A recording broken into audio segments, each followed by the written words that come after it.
Good evening, everyone. I'd like to call to order the Board of Trustees study session for Tuesday, September 16th, 2025. Will you please stand and join me in the Pledge of Allegiance?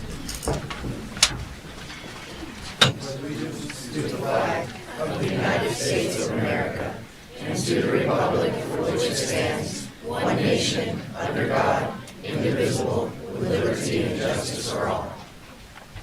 Clerk, will you call the roll, please? Trustee Brody. Here. Trustee Albrecht. Here. Trustee Ayers. Here. Trustee Hardy. Here. Trustee Wing. Here. Mayor Pro Tem Murphy. Here. Mayor Karsbeck. Here. All right, since this is a study session, we don't have any general public comment. We're going to just jump right into our discussion item. And we have our town administrator here, Chris Kirk, and he'll run us through this presentation. Thank you, Mayor Karsbeck. This is an exciting topic for us tonight. There's a lot ahead of us that I think represents some really significant opportunities for the future of our community. And a lot of these projects have been in the works for a long time, and so we're excited to get to talk to you about how and when these projects can come to fruition. Want to acknowledge and thank Jeremy Ollinger, our Deputy Town Administrator, and Keith Noel, our Public Works Operations Manager. They've put a lot of work into a lot of the staff side of this, and then also to our Port Committee, who's been really involved in helping to make a lot of this a reality. So I'm gonna I want to talk about what kind of is the goal for tonight. This is a study session. This isn't my idea. We stole this from BRS Architects. They are the architecture firm that did the recreation center design. This is kind of their process. You consider design ideas, design concepts. They want you as a client to then confirm that they're going the right direction. And at some point, they want you to commit. With regards to kind of our long-term parks priorities, I think we're in kind of in between the consider and confirm stage. And that's not to say that we haven't confirmed direction in the past through prior master plans and other things, but there's a lot that's happened in the last year, and I'll cover some of that high level that kind of brought us to tonight. We, from the staff standpoint, think we are here at this kind of between consider and confirm. We'd like, hopefully tonight, that you confirm that a direction for us. We think we're at a bit of a fork in the road. And we will come back to you in the future to kind of fully confirm and commit to that direction and those timelines.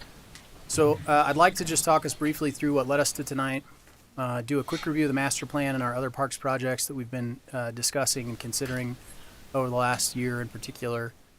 And then I want to kind of walk you through some options based on cost, timing, and quality, or that's kind of how we see it. And then hopefully we can hear from you, provide answers to your questions, receive feedback from the community, and maybe we can get some guidance on what to consider or what to commit to. So just kind of at a high level, one of the reasons why we're here tonight is we've been going down the road of the Parks Master Plan that we adopted as a community back in 2018. That's really what set the stage for a lot of the park improvements that we've done since then. And there have been other park improvements that were not part of that plan that we chose as a community to accelerate and to get done, some kind of quote-unquote low-hanging fruit. But as we were getting towards the end of the next phase of that master plan process, staff have been working on designs for the Richardson Park project since late 2021. And we brought those designs to the Port Committee and talked about proposed phasing. And the Port Committee at that point expressed some, I think, legitimate concerns about the timing of the outdoor pool. The way we were proposing that park be phased, the pool portion of Richardson Park would have been the third and final phase of the project, and maybe 10 or 12 years out from today, depending on funding availability and all the other things that go into executing a project of that magnitude. So we held a joint study session with the Port Committee and the Town Board. We talked about parks priorities, and really what I think arose out of that was the board gave us direction to develop a concept plan for an outdoor pool at the rec center. So we started work on that with BRS Architects. They're the same architecture firm that designed the rec center in Wagner Farm Park. And began working back and forth with them and the Port Committee on that plan. The final pool concept was presented to the board in May of this year. And direction was given at that point from the board to go get a cost proposal for the construction drawings. So staff began working on that with BRS. Excuse me. And unrelated to that, in parallel with that, we were working on the 2012 bond refinancing for our wastewater bonds. And in conversations with our financial advisor, he was asking me about what are the other projects the town has coming in the future: water, wastewater, parks, public facilities. We talked about the old town hall project and the Second Street project, possible expansion of this building in the future, a new public works facility. And we also talked about some of our parks projects like Richardson. And he said, have you ever considered financing Richardson? I said, no. We were told by a prior financial advisor that our financing options were limited, for reasons we can get into if that's of any interest. But he said, no, I think you can finance that park with certificates of participation, similar to how you funded the rec center.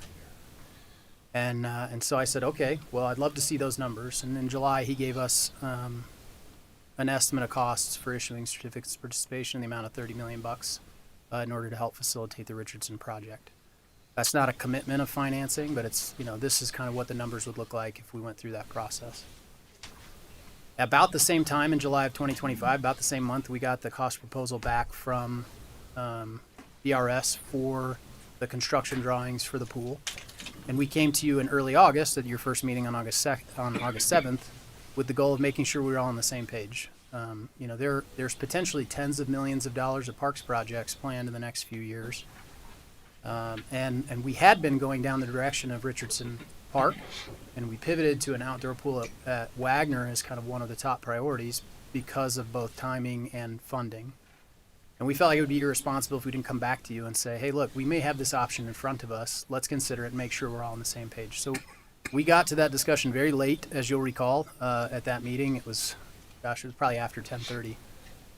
And so we didn't really get to dig into it. I think we all agreed that that was not going to be the night that we would dive into the details. And so hopefully we could do that more tonight. That's really the goal tonight. And so with that kind of as background about why we're here tonight, I just wanted to walk through. These are slides from the original presentation from the master plan. Many of the trustees weren't on the board when that original master plan was adopted back in 2018. And part of the direction for phase one of the parks master plan at the time was athletic fields at Richardson Park as part of phase one. Town Park phase one kind of rehab. And a pool at Wagner Farm Park. And that was, in particular, that was an outdoor pool because we knew we couldn't fit the pool that we all wanted to see. We couldn't fit that back in Town Park. It would have taken up too much space, too much parking. It was shoehorned in. And so in the master plan, it was conceived of that we would do an outdoor pool at Wagner Farm Park. Phase two would have been the rec center at Wagner Farm. And then phase three would have been additional athletic fields and sport courts and playgrounds at Wagner, as well as the southern end that we now call the Arboretum, but open space, trails, trees, landscaping, interpretive signage, that kind of stuff. And then last, in the last two projects identified in phase three of the master plan were kind of the remainder of Richardson, which included the bike park,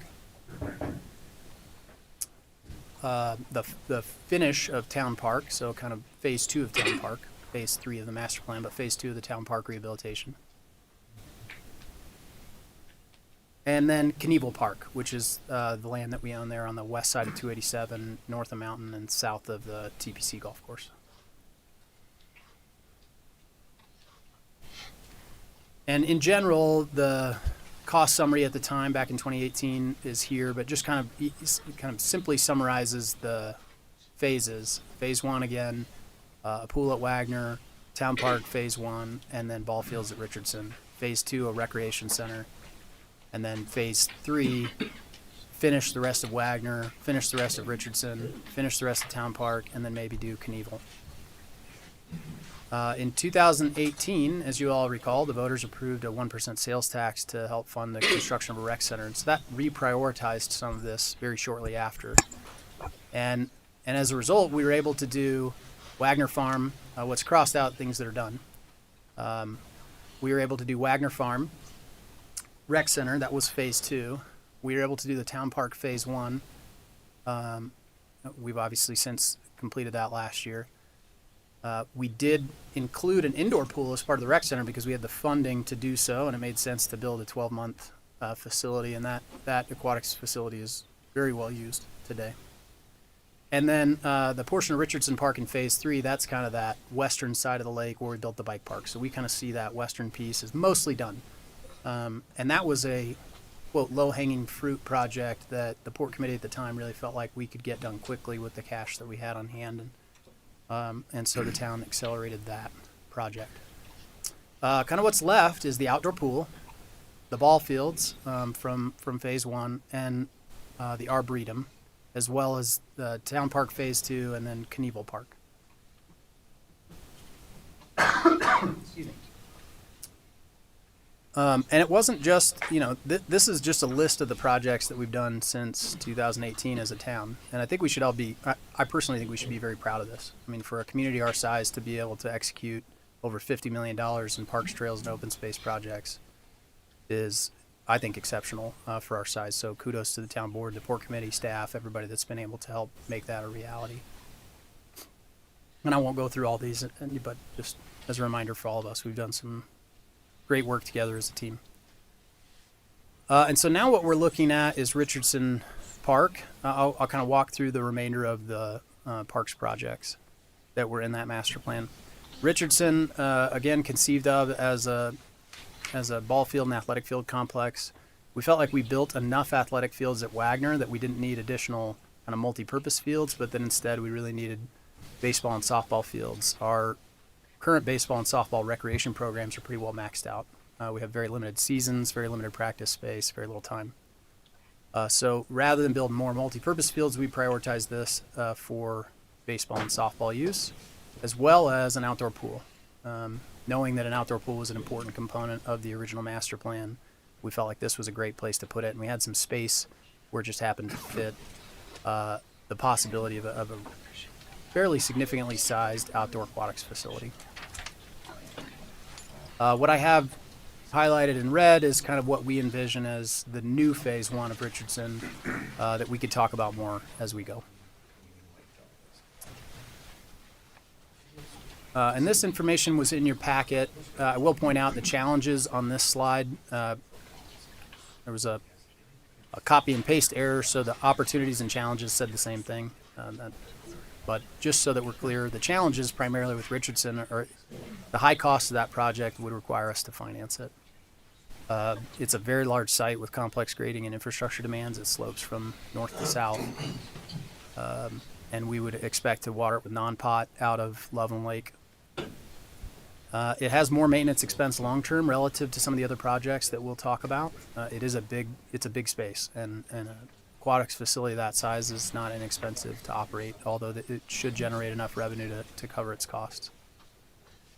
And then it also has the longest construction timelines relative to the other projects. So those challenges were not identified in your packet, but this slide otherwise was in your packet. The other piece is the southern end of Wagner Farm. We've been working on the Arboretum design, and those construction drawings should be complete next month or October or November. And so that project is effectively ready to bid and go to construction.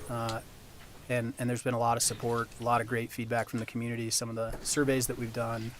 And I think generally speaking, everybody's been pretty excited about the potential there. It's, again, an expensive project. None of these are inexpensive. It does have some non-pot challenges and some coordination with future development. We may need to phase some of the tree plantings and some of the amenities just to make sure that it all fits within our budget. But the board has already budgeted money for construction for this project, and that could be reallocated. That's your discretion, of course. But this project is moving forward full steam ahead.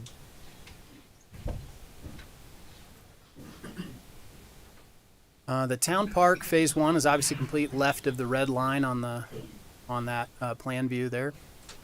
Phase 2 is to the east or to the right of that red line. And Phase 2 would give us more event space. It would remove the existing ball fields, but we can't do that unless we build new ball fields because we use these for programming. And so we've talked about that in the past, and we can go into that in more detail as needed. And that's really the primary issue with Town Park Phase 2. It takes out those vintage ball fields. It can't start construction until after MVP is done or Richardson Park because because we need those ball fields until we have new ones. The construction would impact it at some point when we go down that road. Will impact and relocate annual events like Birthday Day and Oktoberfest. They would necessarily have to be relocated for a year. And then the last piece of the Knievel Park of the master plan was Knievel Park. Even then during the master plan, there wasn't a really strong kind of direction for that park. We conceptualized some additional athletic fields, disc golf, archery, maybe a dog park. Some of that stuff we were able to capture in other park facilities that we've talked about, like Jeskowski. We built a dog park in the heart of town next to the high school in Vine Park. So some of these things, I think Knievel is more of a blank canvas, and even in the original master plan, that was always intended to be kind of the last project of that master plan. So, from staff's perspective, the board could take that in whatever direction we want in the future, but that's not at the top of the priority list today. And it is disconnected from the majority of town. I mean, it's cut off by the highway. It's not easy to get to today with bikes and pedestrian access. We are building some infrastructure that will make that better in the future, but that is challenging today.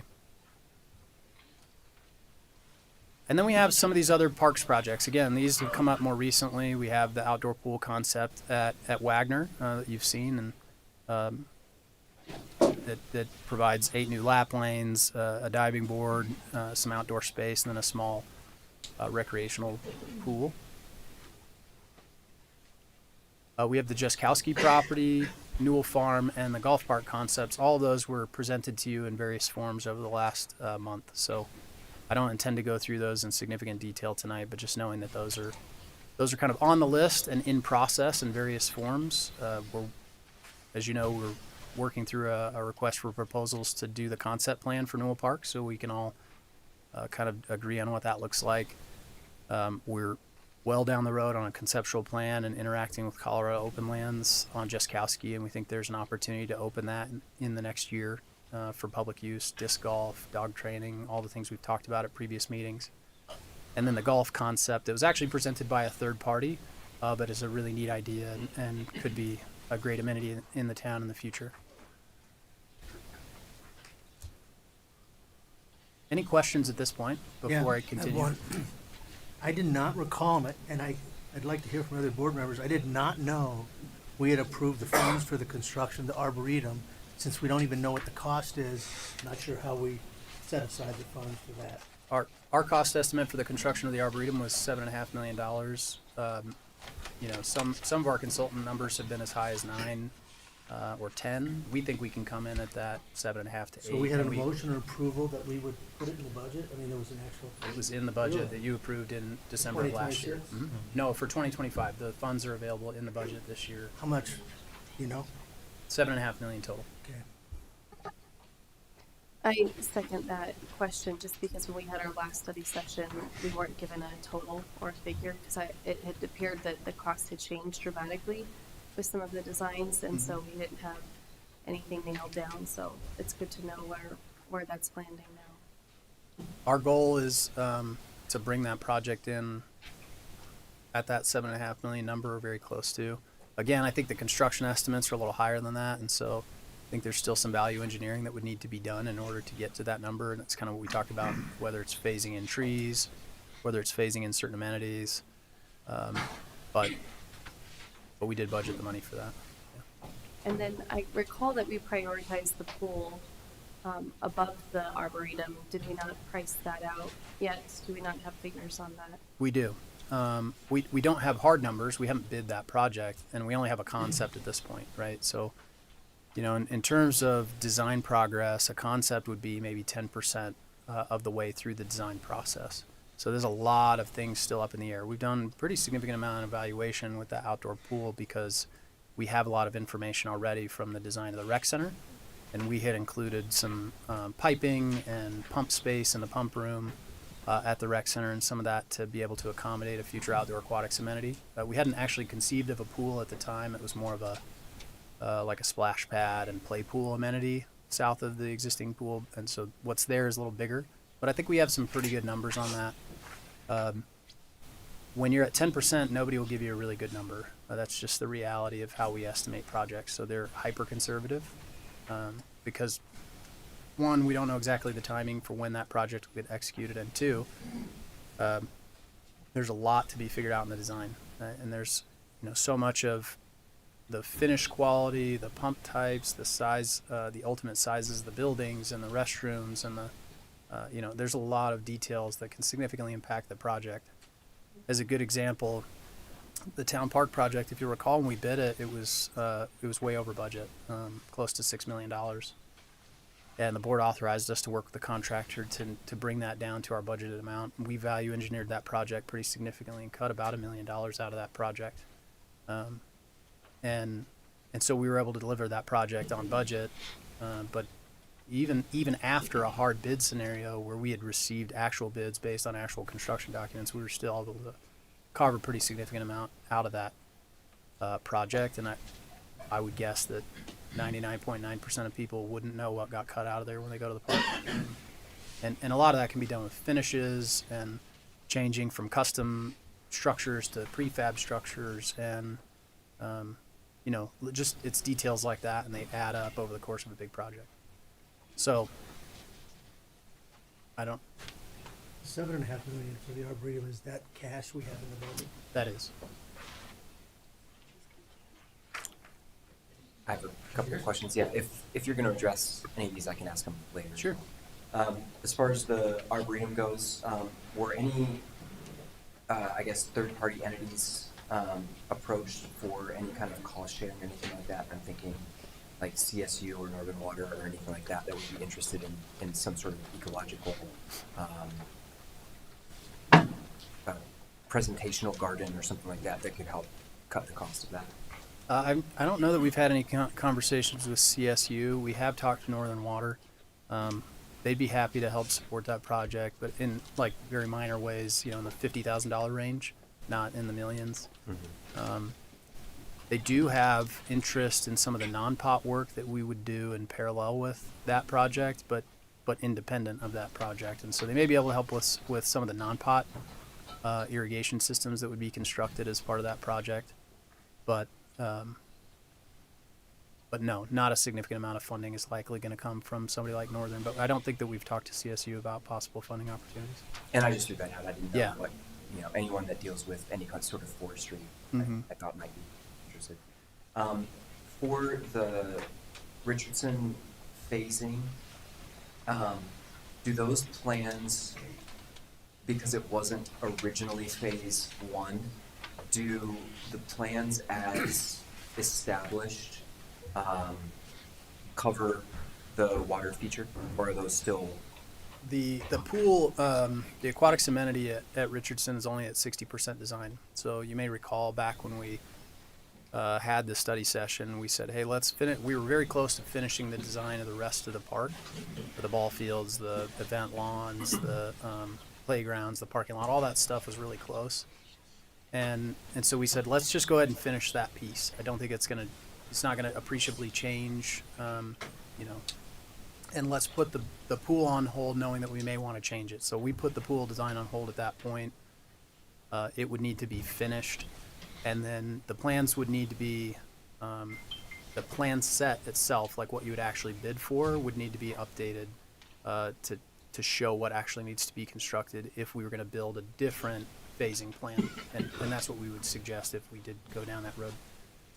If that was the board's priority, we would have to update that phasing plan, and that would modify the construction documents, but it would be a fairly simple effort relative to the multi-year design process that we went through. That could happen pretty fast.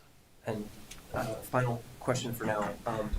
For hypothetically, excuse me, if those plans were to change, if a COP did go forward, what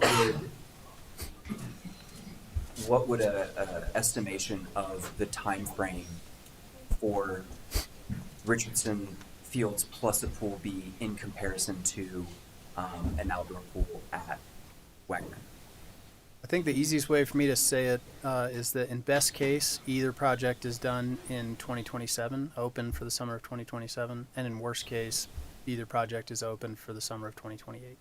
So I think the Richardson Park project has more to do, and so it's a bigger project. If we did do financing, that's a multi-month process that would have to run in parallel with bidding and contracting that project. So there is more risk that would go to 2028. It is possible to do by 2027, we think, but I would say, again, best case scenario for both is 2027, worst case scenario for both is 2028. And by both, I mean an outdoor pool at Wagner or an outdoor pool at Richardson. I think it's more likely, of the two, if I said which has more risk, it would be Richardson. Thank you. Good questions. Yeah, thank you. I wanted to follow up. The incremental land purchase for the Arboretum, is that included in the 7.5? It is not, so that would be a separate cost. And we're still trying to negotiate that deal with the school district. It doesn't.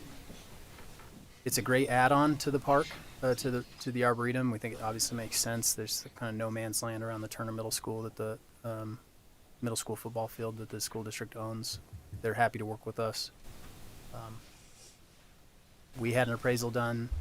Their realtor told them what they thought they should sell it to us for. I think they even thought that was unreasonably high, and so we're hoping we'll have a number that we've agreed to that we can come to you and talk about, but that does not include that additional land purchase.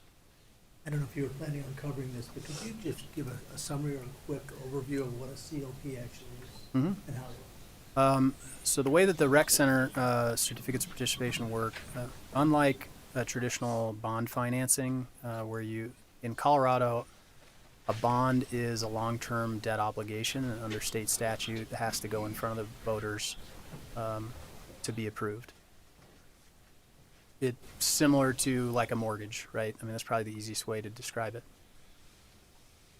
The COPs, on the other hand, it's kind of an interesting financing mechanism. It is not considered long-term debt under state statute, and therefore does not require a tabor vote of the public. What happens is the town puts the land that it owns into a trust. So like the UMB Bank is the trustee for the rec center. We still own it. They then, not just them, but there's a financing effort that occurs. Certificates of participation are sold very similar to bonds. Investors buy them. We receive the funds, and we promise to pay them back with interest. And we then pay. Is it like a mortgage? It's a 30-year deal. Okay. They can be 20, 25, or 30. The rec center's a 30-year payment plan.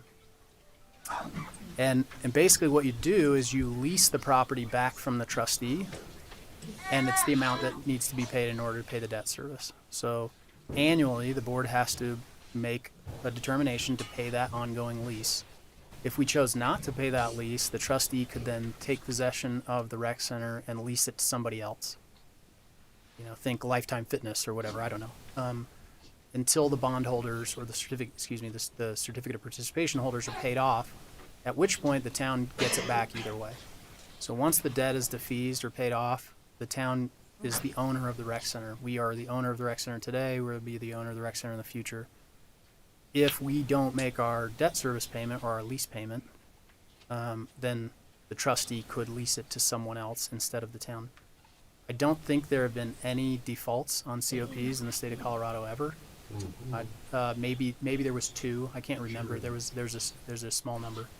Clarify one point you made. I may have misunderstood you. It sounded like you said that if we defaulted, if you will, and someone else picks it up, takes over the lease, at the end of that lease, it would still default back to the town. That's Is that correct. accurate? Yes, that is accurate. If the town chooses not to pay our lease, we would significantly impact our credit rating. I don't know why we would do that. We have the money to pay the lease. We have more than enough money to pay the debt service. So that's not really at issue, but that is how they work. And so that would effectively be the same if the board chose to do COPs for Richardson. You could also ask the public to issue bonds. We don't need additional tax money to do that. We would do it without raising taxes. But there are those 2 financing options. The COPs are quicker because you don't have to wait for an election cycle. the bonds would be issued to investors. That's why there's no tax associated with it. It's a municipal bond. Yep. Okay. Good questions. Chris, can you talk about what an amenity like this is, goes far beyond just, putting a shovel in the ground and filling up the pool with water, but you've got to operate that and staff it, and what's your benchmark and how do our properties perform compared to other municipalities as far as, we cover 80% of our operating expenses, 90%, 50%, 100%, what does that look like? And then what is the comparison or modeling which you would see for like a Richardson Park? This is a good question. So the rec center, for example, operates at about 95% cost recovery, plus or minus a few percent. That's really high for a public recreation center. I think, at least in our research, we think that between 80 and 90% is a common cost recovery, probably lower in the lower 80s for a public recreational facility like that. And so I think our rec center operates very well financially. So the membership fees, the daily admission fees, the program fees that we charge for certain programs. A lot of the programs are free if you're a member, but there are some that are paid, right? All that goes into helping to operate the rec center, and it mostly covers its expense. So it is the operation of that facility is partially paid for out of the 2018 1% sales tax funds, as is the debt service for that facility, that lease payment. All of that comes from the 2019 1% sales tax fund, and nowhere else. Outdoor pool is one of the few public recreational amenities, whether it's small or big, that has the potential to both pay for itself and maybe even make a little money. It depends on how you choose to operate it, depends on what you choose to charge, and obviously it depends on how many people come and participate. But outdoor pools are pretty good in the cost recovery sense. A lot of public outdoor pools will pay for themselves over the course of a summer if they get enough use and you charge enough. But there are plenty that are also subsidized with tax funds in order to operate. We would think either facility, the outdoor pool at the rec center would be kind of part of the rec center. You could buy a day pass to use that at a low cost to go to the pool, or it could be part of your membership if you're a member. So it'd be kind of an added amenity to existing and future members of the rec center who pay an annual or monthly membership. But it'd be available on a daily basis too for a low daily rate. The larger pool at Richardson, we could sell season passes for, and then we could also, again, charge a daily rate for the use of that facility. And we would expect that facility could be, again, operate at or very near the cost to operate. So that side of it is not too bad. The ball fields, they're an added expense. A lot of it depends on how we choose to build them. Throughout the course of that design effort, we talked a lot about, should they be natural grass or should they be artificial turf? Artificial turf has longer playing seasons, less maintenance, more consistent playability. It can get rained on. You can get like a half inch or an inch of rain and they can be playable 30 minutes later. That's not true with natural grass. That shuts down the whole weekend for games or tournaments or practices. So there's some benefit financially to artificial turf, but it's more expensive up front, double the cost roughly. So that's part of that calculus. If it's natural grass, it'll be an expensive facility to maintain. They have to be mowed and fertilized and weeded and raked and striped, and so that cost will have to be borne by either one of our 1% sales tax funds or our general fund. Those are the three places we pay for parks maintenance from. The benefit of artificial turf is those fields can also be used for other sports besides baseball or softball. Obviously, you could turn it into soccer fields, any given weekend, or flag football, or whatever you want to put in there. That's true. There's some more flexibility because we're not talking about two different surfaces, right? It's one consistent surface, so you can rearrange other sports fields on top of those. And you can do temp striping on artificial turf, kind of with like chalk, that can be washed off. You can still do things like flag football and youth soccer on the outfield of a grass ball field. Every year, our flag football teams get to play one game under the lights at Vine Park. We set that up in the outfield of one of those baseball fields. It's just kind of a fun experience to get to play under the lights, and so you can fit some of that stuff even on a traditional baseball field that's natural grass. So one follow-up question, the lease on the COP, is that typically incorporated in the budget, or is it standalone? It's incorporated into the budget. So the payment for the COP payment you'll see in the 2019 1% fund. It's one of the last line items in the list, but there's just a line item in the 2019 1% fund to pay that annual payment. Okay, and I don't want to get ahead of you here, you might That's be okay. covering this, but, essentially, in my brain, as I've kind of listened to everything you talked about, we've got the ball fields and the pool, we've got the outdoor rec pool, we've got the arboretum, and then Knievel Park. And so I think our question to you would be, which of these do we feel that we could incorporate into our ongoing budget, and which of these would be COPs, and do we feel, you and your staff's work, that we could move forward with all of these? That's a great segue into the next slide. This this helps me to kind of wrap my head around things. Maybe it's helpful for you too. Maybe it's not.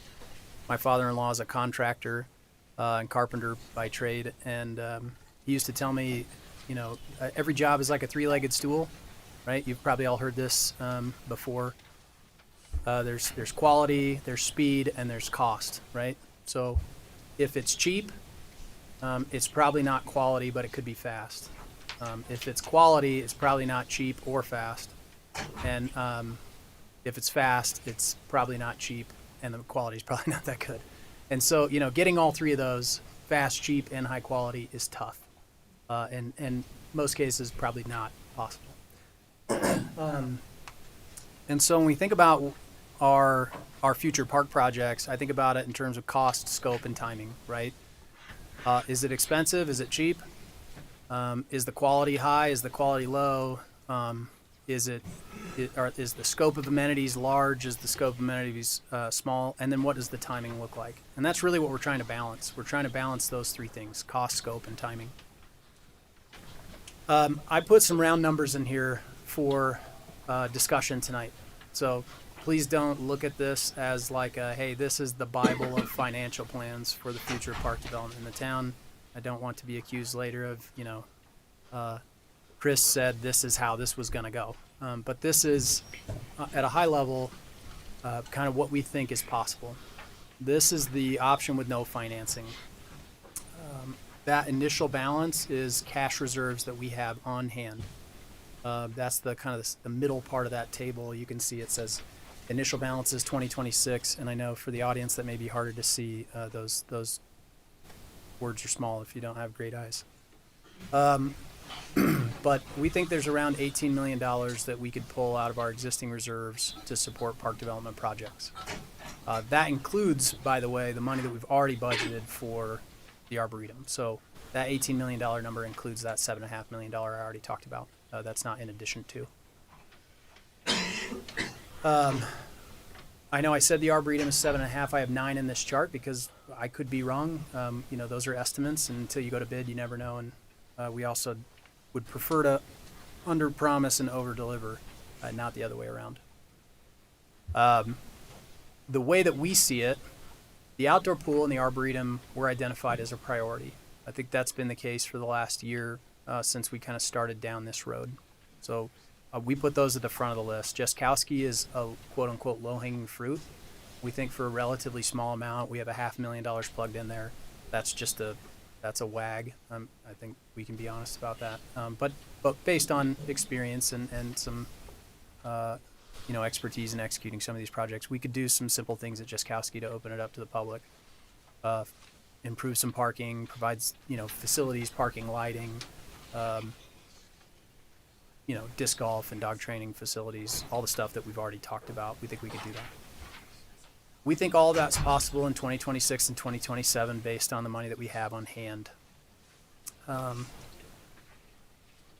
Then depending on how much the town board wanted to, what we wanted to prioritize next, we could do ball fields only at Richardson Park. We think That $16 million number is much more than the ball fields cost.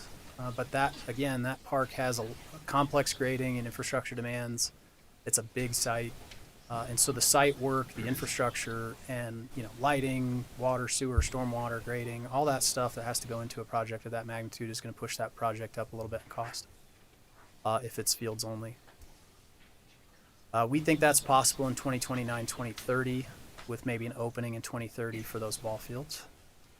And then we could do Newell Farm in 2020 or 2032 and 2033.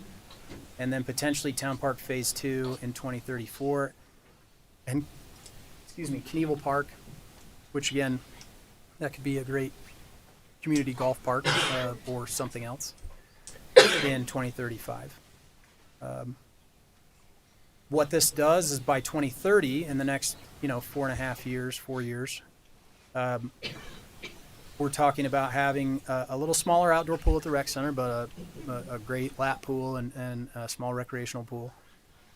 The Arboretum could be complete, or at least, the scope that we could afford, which I think would be still fairly significant regardless. That could be complete. Jaskowski could be complete and open.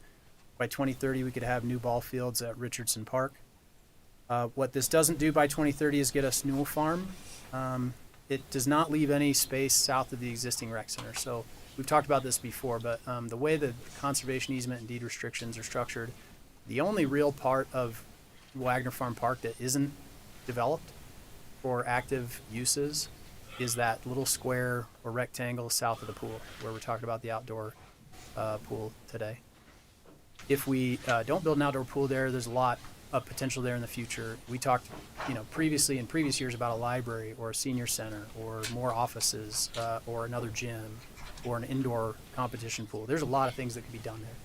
If we build an outdoor pool at Wagner, that's kind of the last piece of that puzzle. And any of those amenities will have to go somewhere else in the future. It's not a bad thing. I just think it's important that we understand that's part of that conversation. This also leaves us more money in the bank. When we think about what we would contribute on an annual basis kind of towards park development, in order to execute this plan at a high level, we would have to contribute a small amount out of the general fund every year. That's no big deal. We do that in our general fund capital budget. Every year we're budgeting for parks projects, so I don't see that as a big detractor. We would have to contribute basically all the money we collect every year in our park development fund, and that's okay. That's what it's for, is park development, so that should be the case. And then the 1998 1% fund and the 2019 1% fund, in order to make this plan work, we would have to spend $1.5 million a year out of those two funds. At least just at a high level as we have it kind of sketched out here today. As you know, the 2019 1% sales tax fund can't be spent on anything but recreation and parks improvements. So that's great. That's what that's used for. The 2018 1% fund, the 1998 1% sales tax fund, that one has a little broader range of uses. The approved uses that the voters authorized back in 1998 were a rec center, and then that was later changed by another vote to any parks and rec improvements. Street and sidewalk maintenance, the Berthoud Library, which we are no longer the owner of, that's a separate district.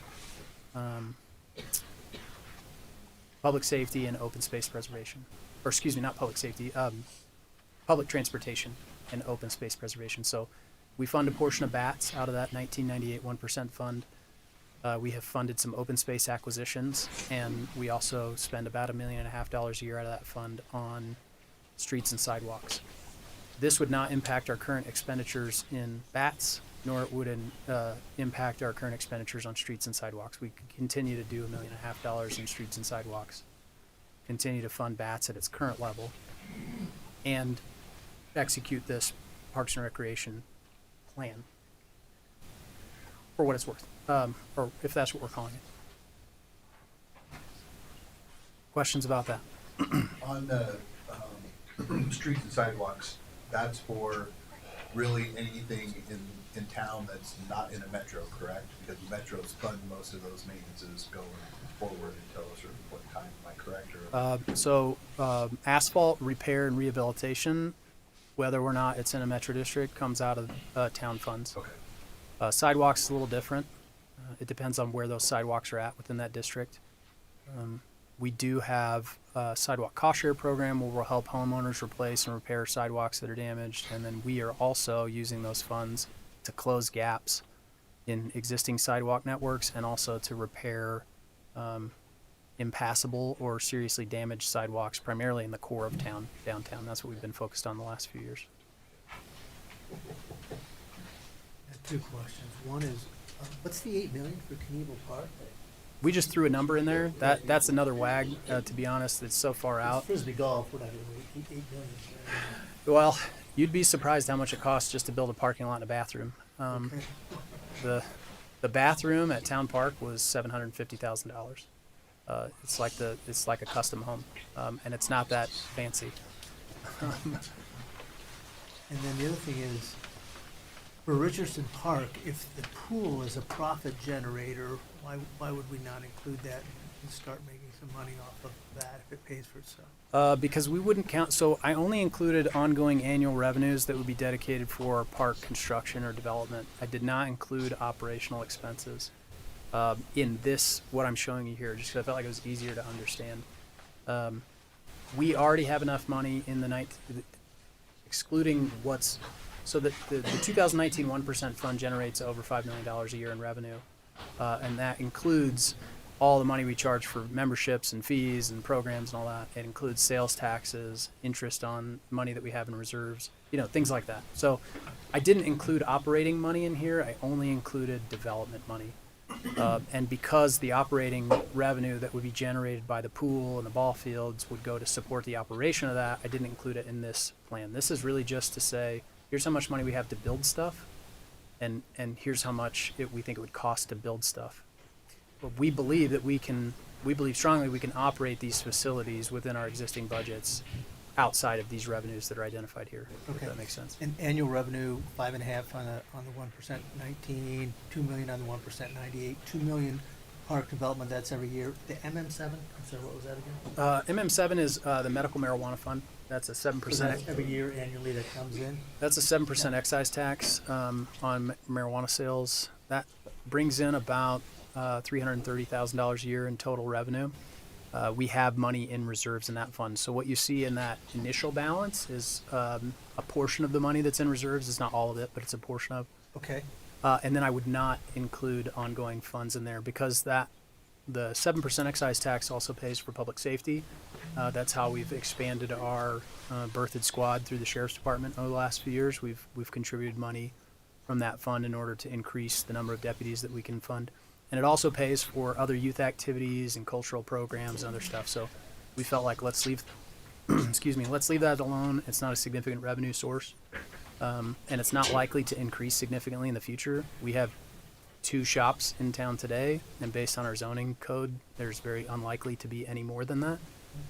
And our revenue did decline after Loveland changed their laws recently, and so while we might have been getting some regional business, if you want to call it that, as a community, some of that is going away. So we wouldn't want to commit that long term. And our general fund is replenished every year through our budget, the 7.5. That's not static one-time fund. That's what was generated every year. So again, that initial balance in the general fund, that 7.5 million, that we would pull from our existing reserves, just cash we have in the bank that we've saved over the last 7 years. Okay.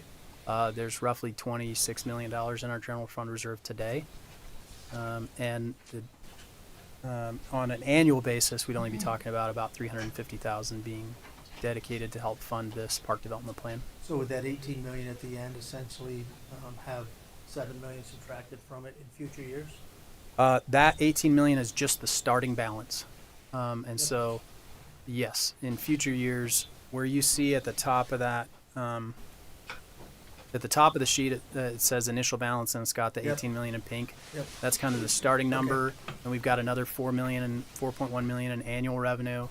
We've got some big one-time expenses with those park projects, and then that ending balance at the bottom of each column gets carried over to the next year. Right? Got it. So, I tried to put this in as simplest terms as I could, both mostly for myself, but also for the public, and then also for the town board. So hopefully that kind of makes sense.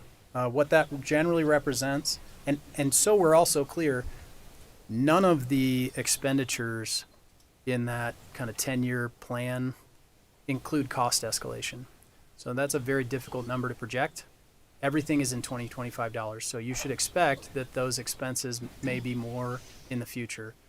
We've had years where our construction cost escalation was 1 or 2%, and we've had years where it was 40% recently. So we don't know what that will look like, and what that does is if you get to a place in 2029 and cost escalation has been 30% and we can't afford that project in 2029, we've got to wait until 2030, right? I mean, that's just kind of the way that goes, depending on how. It took me a minute to digest this, so I see it's color-coded to go with all the projects on the left, and those impact each one of those years. So you've built them in your planning on spending on each one of those projects. Thank you. That is a better way of explaining it than I did. It took me a second to put it together. Okay. Yeah, it's intended to be color-coded. So the light green on the list on the left, yep. that's 2026 and 2027. You've got the darker green in Got it. 2029, 30. The light blue in 2032 and 2033, that's Newell Farm. The orangey or tan color, depending on what your eyes look at, is 2034. That's Town Park Phase 2. And then that last 2035 number is just a round number for Knievel Park. So would part of this discussion be, if we could financially do it, might we be able to, one or two things? First one, can we move some of these forward? Second thing, could we move the deck chairs around a little bit and prioritize things, right? Would that be the dialogue for tonight? That's another great segue into the next slide. Brett and I, Trustee Wing and I did not plan this at a time, but he's leading me down the path, and I love it. So what you see in this option is the ability to execute a little bit faster, not dramatically faster, but a little bit faster in terms of the total amenities, and also to build larger amenities. So by 2030, in this kind of high-level plan, we think we could get that larger outdoor pool built at Richardson. We could get the ball fields built at Richardson, generally the same scope for the ball fields either way. We could get the Arboretum done in 2026, 2027. We could do Jaskowski just like we talked about. Newell Farm would get pushed up to 2930, and Town Park would get pushed up to 2032. Otherwise, it's mostly the same. Where we don't get to, I did throw in an indoor pool at Wagner. That's been a conversation, as you know, in prior discussions about pools. I threw that in because maybe that's a possibility in the future. But again, I think, like you said, you can kind of move the deck chairs around if there's other priorities. Or that could be Knievel Park, right? It could just be any of those things. So comment on Knievel Park, right? We looked at the golf potential there. You know, if we were to give that to a third party to build and operate it, it'd be profitable, still with the, I'm making this up kind of, but the $5 charge to play around, all the philosophical things they talked to us about, but we didn't bear the expense. Would that be something to consider or look at? I would want to consider that. We've had some high-level conversations about how that could happen in the future already, just because, you know, there's a lot of people excited about that idea. So that's a possibility. But it's so new in the context of, I mean, you know, the master plan really started back in 2016. The town did a big parks, open space, recreation trails plan. That got translated into the 2018 kind of parks development plan that we talked about tonight. You know, we designed and built a rec center, a bike park, a town park. We've designed a Richardson Park. You know, there's a lot of stuff that's happened in the last 7 to 10 years. And the golf park is new in the last 2 months. So there's a lot that still needs to be figured out there. I will say in both of these plans, I'm going to go back a slide if I can. In both of these plans, we would still be continuing work on some of these other projects. So like, you know, Newell Farm, for instance, we are already down the road, and we should be receiving proposals very soon, in the next, in the next week, to do the initial concept planning for that project based on the town board's direction. We've got money squared up for that. We're going to hire a consultant, and we're going to be working on that and kind of setting the stage for the development of that park. The same is true of some of the other work here. We've already done the construction plans for Town Park Phase 2. Those are ready when we're ready to pull the trigger. We just can't until we have new ball fields. But we wouldn't put anything on hold. We'd continue forward. We can do the feasibility and market analysis that we talked about for the golf park. That can all still happen. Those are relatively low cost efforts. to keep those projects moving forward. And that's true in both of these plans. None of these projects would necessarily hit the brakes. We would continue forward.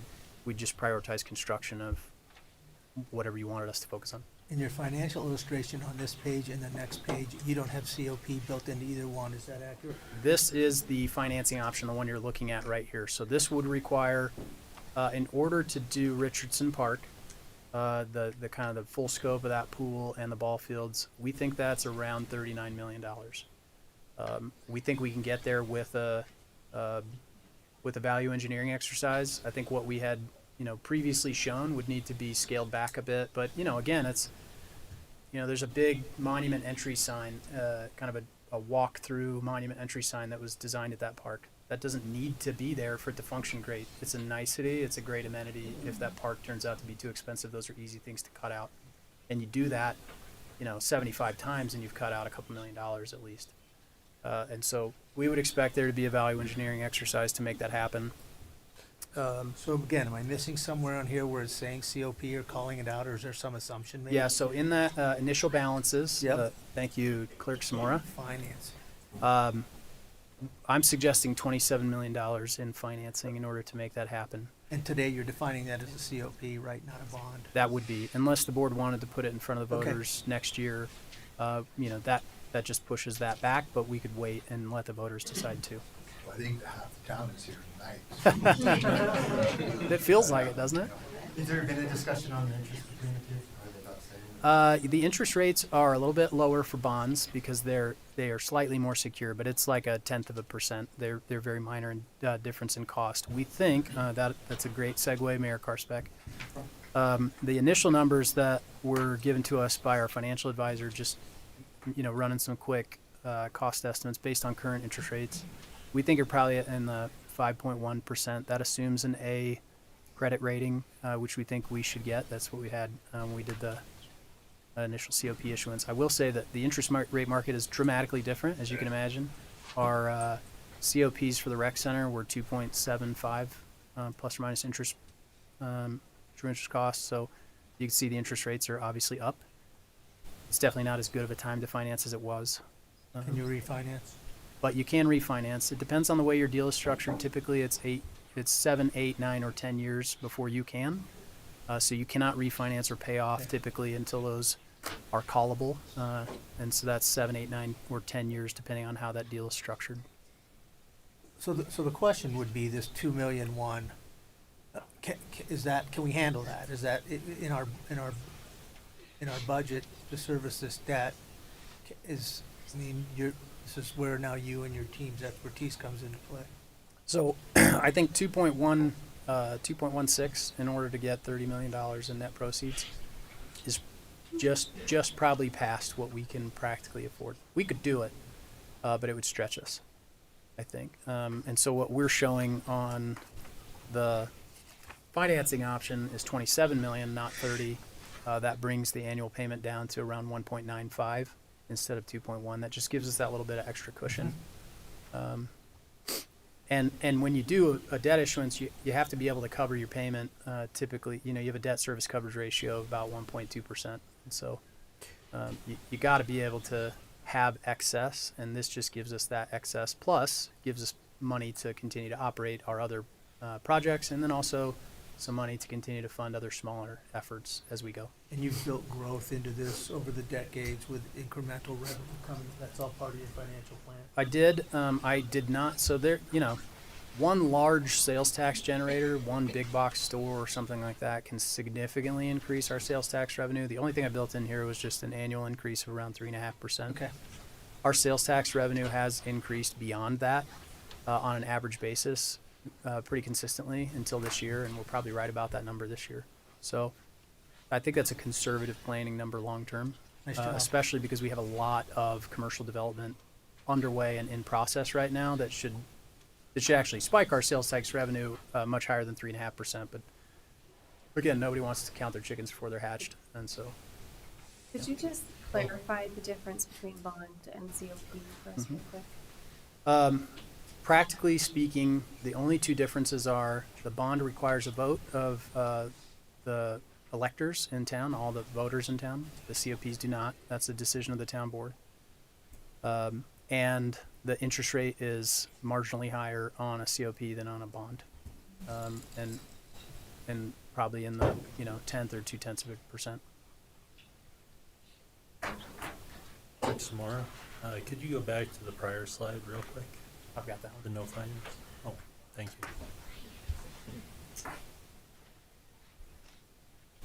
Okay, thank you. With Richardson, the consideration is 2 to 4 ball fields, right? There's 4 ball fields. I'll go back to that slide real quick just so you know what we're talking about.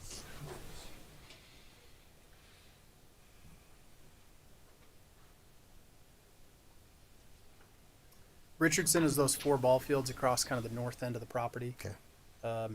Two large fields that can obviously be smaller for younger age groups or even softball, and then 2 smaller baseball fields that are good probably up into about 13U age, and that actually makes sense because baseball and softball participation typically drops off, especially baseball, really significantly at that 14U age group.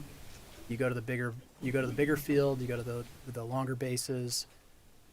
Kids are starting to get into high school and they're having to pick a path. They don't play 3 or 4 sports anymore. They play 1 or 2. So participation rates drop pretty dramatically after, 13U. So we felt like you can get 4 fields where you can play all the way up through that really high use age group, and then two larger ones that could accommodate high school age and older men's softball, co-ed softball, that kind of stuff. You can accommodate on those bigger fields, but we don't need as many of those. Okay. And then, still correct, when we did Town Park, that redesign would eliminate 2 fields. That's correct. So the net addition of space would be 2 additional fields, I'm guessing? That's correct. So it would be a little bit more than kind of 2, because one of the fields at Town Park can really only accommodate T-ball and really young softball age. So that really small field on the north end is about 180 feet to center field. Kids start hitting home runs on that when they're like 9 years old. And so, and maybe not everybody, but there are kids that do. That's where my son hit his first ball over a fence, so that's exciting from my perspective. But, so that field is super limited in its functionality. The other one is, I think, about 250 to center field, and you can play, even 12U and 13U are playing on 220 to 250 foot fields. 13U, that's still pretty short. There are kids hitting 300-foot home runs at 13U pretty consistently in a lot of leagues. But, everybody likes to hit a home run anyway, so if the field's short, the kids are always excited. At least that was my experience coaching. Every time we rolled up to a 220-foot field when the kids were at 12U, they were all chomping at the bit. So you're right. It is a net increase of 2 fields, but it's actually a little bit more than that just because these are larger, more flexible fields. Thanks. I think you can, older kids as well, as long as you can accommodate the base paths, you can always, as a novelty almost, once or twice a year, wood bat tournament, right? Yeah. That's a totally different ballgame.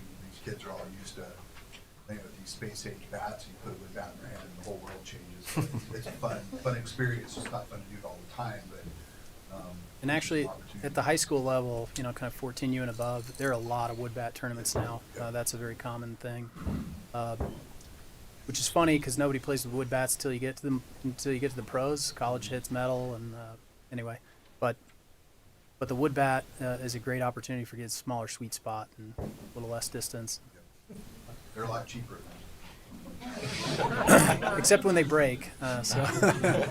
One quick question: have you talked to any other municipalities on what their revenues are for hosting softball, baseball tournaments for the age group you're talking about? What type of revenue could we expect from leasing out these fields aside from our youth recreation projects? We did a pro forma with a company called Sports Facilities Management. They're based out of Florida. They helped us do our initial pro forma for the rec center. And they helped us do a high-level pro forma for Richardson. Actually, when the park was designed a little bit different early in the process. But the idea was that 6-field complex could host some pretty large tournaments, especially regional ones. 4 fields are great. 6 fields is much better. And With artificial turf, you can do dramatically more games per day just because the grass doesn't get hammered. You don't have to worry about raking in fields and watering things during the day. They're more reliable. Again, if it rains in the afternoon, you can take a break and still play on them unless it's pouring for hours. And so they did a high-level pro forma with that in mind, and it could generate a fairly sizable amount of revenue. I mean, certainly with field rentals for local clubs, field rentals for local tournaments, and then hosting of larger regional tournaments. But a lot of that's driven by, I will be honest, I don't think our staff would have the wherewithal to do that consistently on a routine and regular basis. Now, the fields would be available for other organizations like Triple Crown, USSSA, Colorado Association of Baseball. Wait, how's it? CABA. I don't remember what that acronym is, but there's a American Legion. There's a lot of baseball organizations that run tournaments, and they're always looking for good field space. So my suspicion is that they would be used very frequently and would very much help offset the cost. There's a lot of indirect benefit from tournament play, but that's tough to realize when you don't have hotels, and we don't have any hotels in town. The two fields, tournaments, the smaller ones. No, they do support our Bind Park fields. Do get used for softball a lot. Oh, These two smaller yes, they ones. could support tournaments They up to would. that 13 Because UH group. softball would play on smaller fields, that's okay. Softball, these fields could easily be, so like at Bind Park, if you drove by today, actually, Bind Park North has a temporary fence set up Okay. for softball. And so you can shrink these fields. You have posts in the right spot to move the bases to the right distances. You have movable artificial turf mounds that can be taken out for softball or put at different distances for different age groups for baseball. And then, you can put up tent fencing for shorter field distances. How many parking spots is this currently spec for? Oh, that's a good question. It looks like a lot. It is. It's hundreds. So we looked at it on a summer day when you had a big tournament and the aquatics facility was open. You're talking about hundreds and hundreds of cars. If you go by the rec center on Soccer Saturday, when there's also the craft fair, there's people parking in the neighborhood. We probably overparked this. We would also suggest probably early on that portions of this would be soft surface. So, the parking that's immediately north of the two big fields, we might want to do soft surface initially because it's a little bit overflow in those big tournament scenarios. And it's also lower cost initially. So soft surface like what we have at the rec center, and we use that Any for additional overflow. parking to the west available? So it could be. We didn't plan anything west of the Maybe it's a ravine. dirt field or something, just for Yeah. overflow? But we would leave kind of a drive over curb at the end of that roundabout, so you could do additional overflow parking in the dirt if you really had a big event. Think 4th of July or something like that, where you could park hundreds and hundreds of cars. But it is tough because access is challenged. To get a road around the bike park back to Meadowlark would be tough. We have looked at it; could be done, but that's a challenge. And so, as it is, there's only there's two ways in, two ways out, and so you got to be cognizant of that when you start jamming additional cars in there. We've looked at it from a traffic standpoint. What's here works. Doing additional overflow parking to the west might be a challenge, but there is still a lot of space west of that ravine for future development as well. That could be more ball fields, that could be disc golf, that could be, I don't know, use your imagination, that could be all kinds of stuff. But we would expect that we would also want to connect a soft surface trail down to the bike park from this parking and the end of that kind of turnaround circle there. The reason I ask is that just thinking of birthday days and things like that, especially if you start a project at Town Park, then that facility is not going to be as available. We would probably suggest that they go back to Wagner for a year. They're accustomed to, the chamber's accustomed to running the event at Wagner. So if we had to do that for a year, we could kind of figure that out. I will say, this park has a lot of other cool amenities, including a big event lawn, kind of a small stage down at the southern end at looking at the lake. There's some other neat things here, but we couldn't do that until future years. So that would be quite a ways out. Any other questions about any of the other park properties or about the financing? Or You did a perhaps nice you may job. want to take some public comment and then we could discuss some more. Any questions? I have more down the road, but okay. At this time, we'll take public comment. Clerk, did we have a sign-up sheet out? Mayor Karsbeck, we did not. Okay. If you'd like to come under public comment, feel free to. I guess let's see here. I thought we had a cheat sheet out here, but we don't. I'm sure there's several. So if you wanted to just line up, we could go by hands, but. Okay, let's go by row. That makes sense. Well, it doesn't really matter to me. Row by row. Okay, we'll go row by row. So we'll start with the front row here. All right. Row your boat. Which?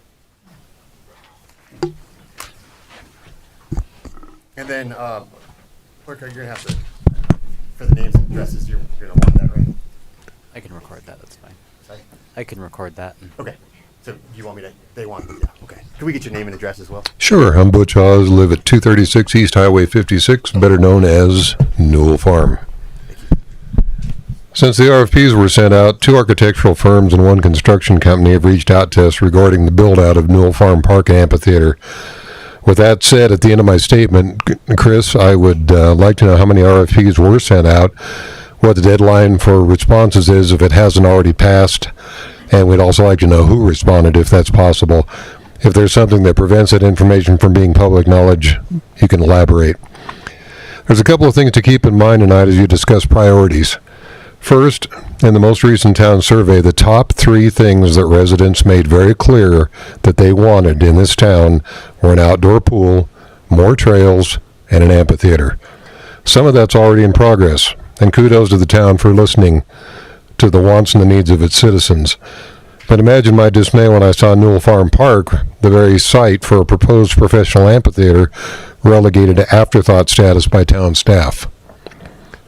In Chris's presentation tonight, you've seen one brief, nearly buried mention of Newell Farm Park. Once again, I stand before you to remind you that the people of this wonderful community have made their voices clear as to what they want to maintain and improve their quality of life here in Little Thompson Valley. And that includes a music-based park with an amphitheater, namely Newell Farm Park. So whether you're elected, appointed, or hired, I ask that you please keep their responses and their wishes in mind and act accordingly. Second, there's something that's never been mentioned in discussions about Newell Farm Park. Now, and I think this needs your attention, the proposed amphitheater run properly will actually generate revenue for the town. Of course, you want to offer some free shows to the community, as most all towns do that have a facility like this, but the larger regional and national shows can be ticketed events, with part of the ticket revenue going directly back into the town coffers. Additional revenue streams would include merch sales, both from the performers and town swag, concessions, and sponsors. My wife and I have been doing 500-seat shows at Newell Farm for 22 years now. They've all been profitable, without any paid sponsors, grants, or special deals with the town or county. Our concerts sell out in 15 minutes or less, and we know we could sell 2 to 3 times the number of tickets if we had the room for that many people. And that's where the new Newell Farm Amphitheater comes in. In closing, I'm not here to try to derail any projects that are already in the works. I'm just asking that you give Newell Farm Park the attention it deserves, as was made very clear by the fine folks in this community. This room was filled to capacity the last time Newell Farm was on the agenda, all here to support what they consider essential to their well-being. And that's showing with just the tip of the iceberg. Please listen to their voices. And if I've got any time left, let me just make a quick aside. COPs, be careful. They circumvent Tabor, and they can irritate voters, thinking that you've gone behind their backs. So be careful. Thank you for your time. Thank you. Thank you. And Mr. House, you've been here before, so you knew the rules, but I'll explain to everyone else. If you could come to the front, to the podium, state your name and address, and if you could keep your comments to 3 minutes or less. Please, everyone in the audience, no booing or applauding, if we could just keep this very civil. And we'll keep going on the first row here. Anyone else? Okay, well, I'll consider you the first row as well, too. Ma'am.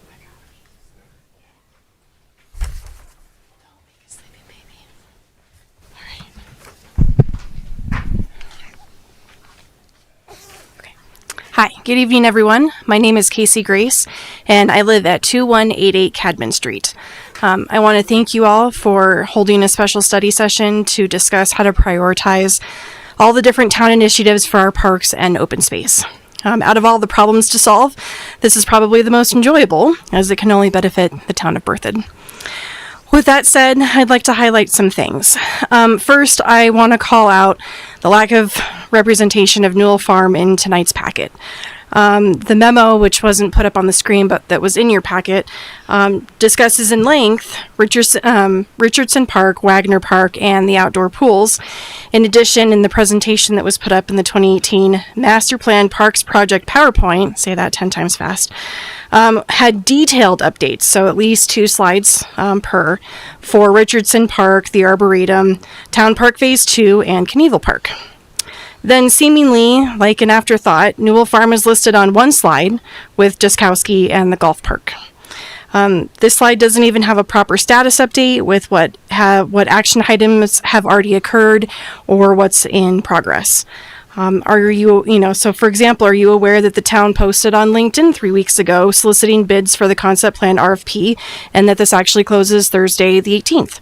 Do you happen to know how many people have responded to this RFP? I'm not against continuing to work on parks that are not Newell Farm. There are a lot of priorities on the table tonight. Some of those parks are already in progress and some are in the beginning phases. But how do all of you, as the board, properly deliberate on how to prioritize all of these things when you don't have visibility and information on each of them? I don't want to see Newell Farm Park as an afterthought. So how are all these priorities being documented between town staff and the administration after the board makes decisions? Is there a project plan that shows the status of all of these, including our parks? Is it something that we can share with the trustees or with the town so that those who represented us can vote on what's best for our citizens? What about the citizens of Berthoud whose tax dollars are being used to fund these projects? If there's one thing you take away from my comment tonight, it's this. The town board, town staff, and public need visibility into the status of these projects so things don't slip through the cracks. And in turn, Newell Farm Park won't accidentally be put on the back burner. Thank you.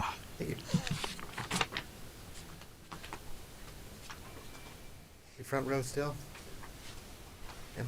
Then we got you two after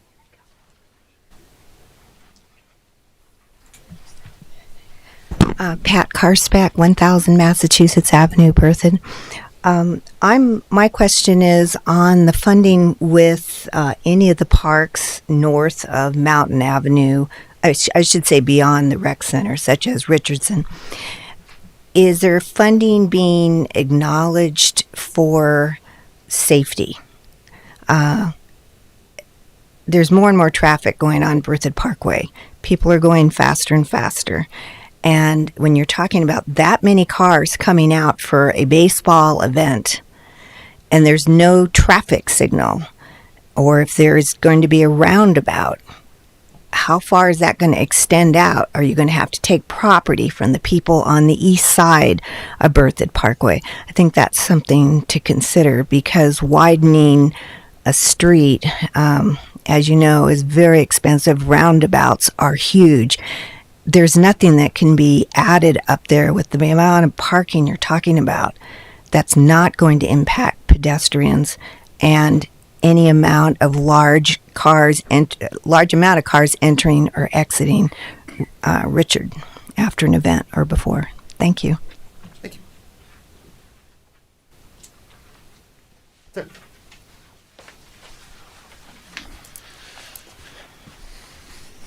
Kevin Jones, 2466 K&J Road, Berthoud, Colorado. I found out about this meeting rather late, so I didn't really prepare a lot of stuff, but I've been around Berthoud a long time. These projects have been being talked about for years. I've remember driving around with Mike Hart, previous town administrator, looking at properties, talking about football fields and baseball fields that were going to be built back in 2012, and even previous to that, and they still haven't been developed. There's kids that are now adults in this town that are starting to raise kids who still don't have ball fields.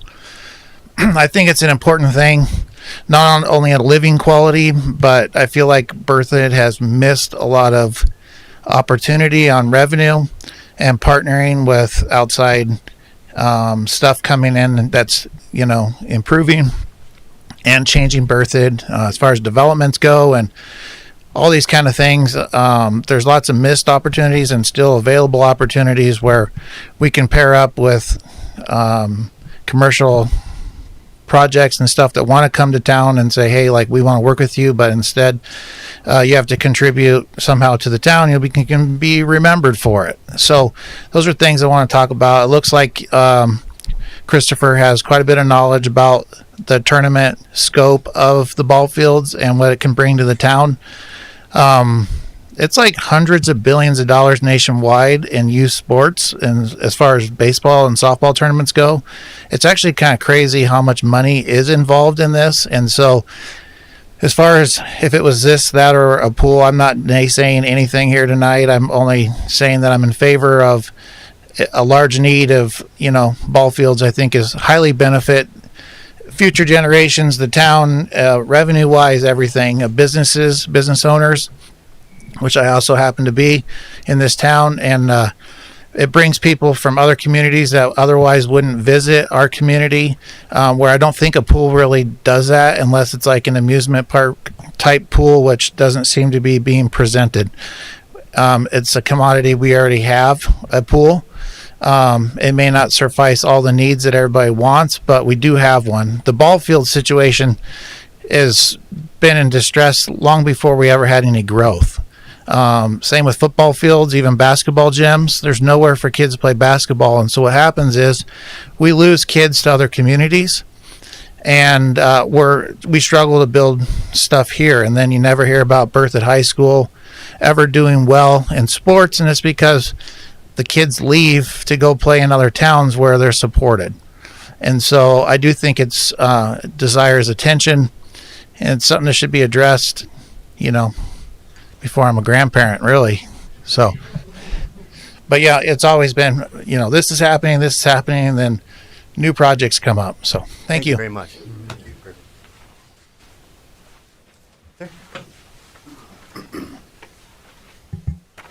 Thanks for letting us come up here. My name's Casey Huff. This is my wife, Laura Huff. We live at 2249 Breckenridge Drive. We appreciate the opportunity to come here and bring teams. We have a lot of teams representing here. This is just a portion of them. We were able to come together and make an organization, Berthoud Baseball Club, to get teams together to play here in Berthoud, to bring Berthoud kids together, because we are filtering out to other towns, because they have the facilities, they have the fields, they have the space, and they have the time for us to go out there. We don't want that. We want to bring our Berthoud kids that they go to school with, bring them all together in an organization where we can build those relationships and we can have fun playing ball games together and talk about it in school, and use the fields that we would have here would just make that a lot easier. We had an opportunity to get maybe 6 teams together, but there's not enough space for that. We had to limit ourselves to 4 teams. So we had a missed opportunity there.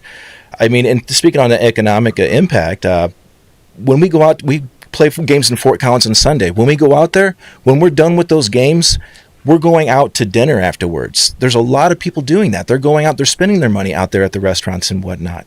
And that's not even counting the money spent in leagues when they do leagues like that.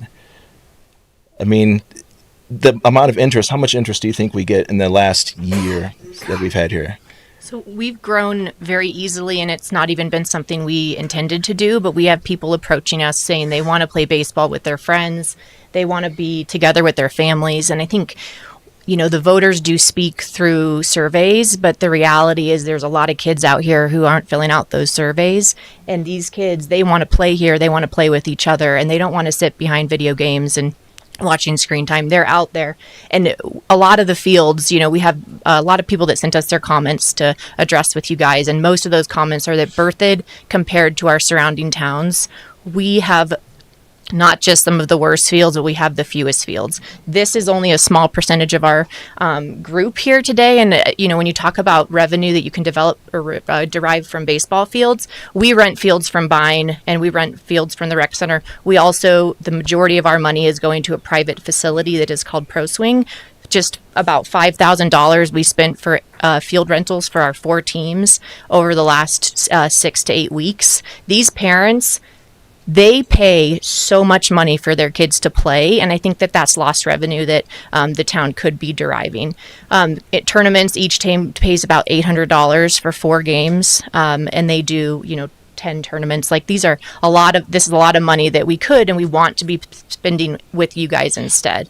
So Berthoud Baseball Club, we kind of accidentally happened because there's such a want and a need. And just so you know, there are people that are here in this room that don't even live in Berthoud. We have people from Longmont, we have people from Loveland, and they drive to our town because of our club. And they will keep coming and they will keep spending their money here if we are able to make more space. Thank you for considering it. Thank you. Thank you both. All right, ma'am. Hi. Jade Valier, 980 Mountain Avenue, Berthoud. I would just like you to please keep in mind the Arboretum when you're thinking about your priorities. I think one of the advantages of an Arboretum is that it's an amenity for all ages. It can be appreciated by children and adults and everyone who is in the community. The funding's in the budget. A lot of work has already been done on it. So please keep it in mind as a priority. I think it's an important thing to do. It's also consistent with the wishes of the family when that piece of property was sold to the town of Berthoud. And that piece of property sorely needs to be developed into something that looks a little better than it does right now. So I hope that you'll consider that. And I really would like to put in a plug for an outdoor pool for the kids in Berthoud. I think it's an important thing for the kids to have. I grew up with it here in Berthoud, and I'd like to see future generations being able to have that too. So I'd like to see it at the rec center because I think it's accessible to the Old Town citizens and a lot of other people, in the area. But I encourage you to keep these amenities in mind as you are looking at your priorities. Thank you. Thank you. Anyone else first row? All right, let's move on to second row. Sure.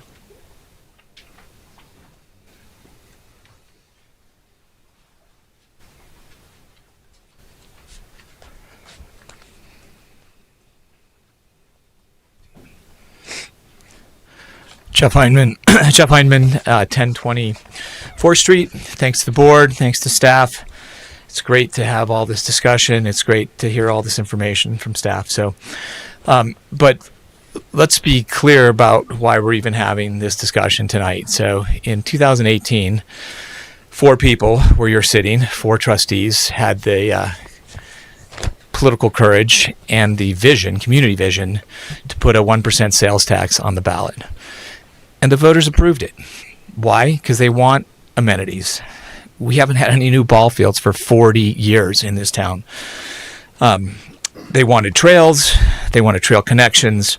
Anyway, I don't know of any other community in the state of Colorado that has 25% of its sales tax revenue that is solely dedicated to parks, rec, and trails. It is amazing. It is an amazing tool that you guys need to leverage. It's why we have a rec center, a skate park, a bike park, beautiful new pickleball courts, incredible splash park, soccer fields, place for community gatherings like the 3rd of July with 18,000 people at Wagner Park. It's a revenue stream that can, and should be used to get facilities now so citizens can use them while they pay for them, just like a mortgage on your house. Nothing is possible without these dollars. And by financing, you speed up the schedule. You don't slow down the schedule. You can do more. As I said, you 7 are elected leaders. We're counting on you to make the right decisions with the limited resources and prioritize the needs of the community. Have vision. This is not about ego or politics. It's about investing the funds entrusted to you to bring the greatest good to the greatest number. That was my governing philosophy in my 16 years of service on the town board. The rec center is a model.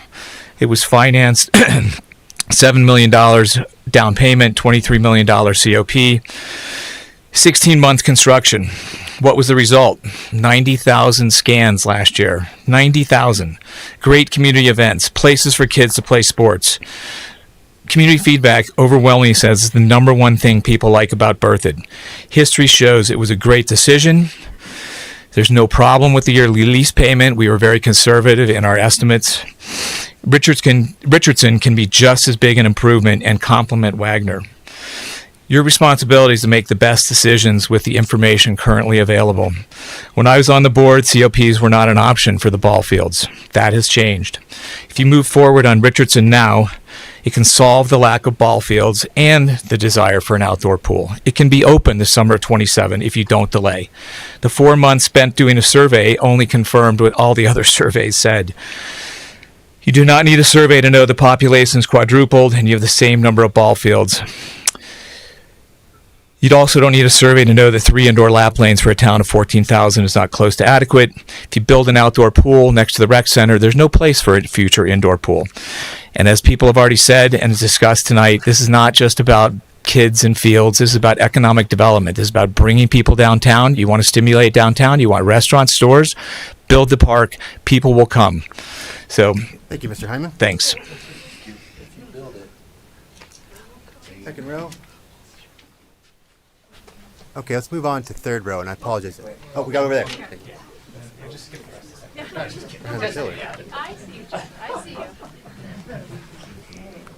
Carolyn Hobson. I live at 817 Greenwood Drive. I've served on the port committee for the last 4 years, so very familiar with all of these projects.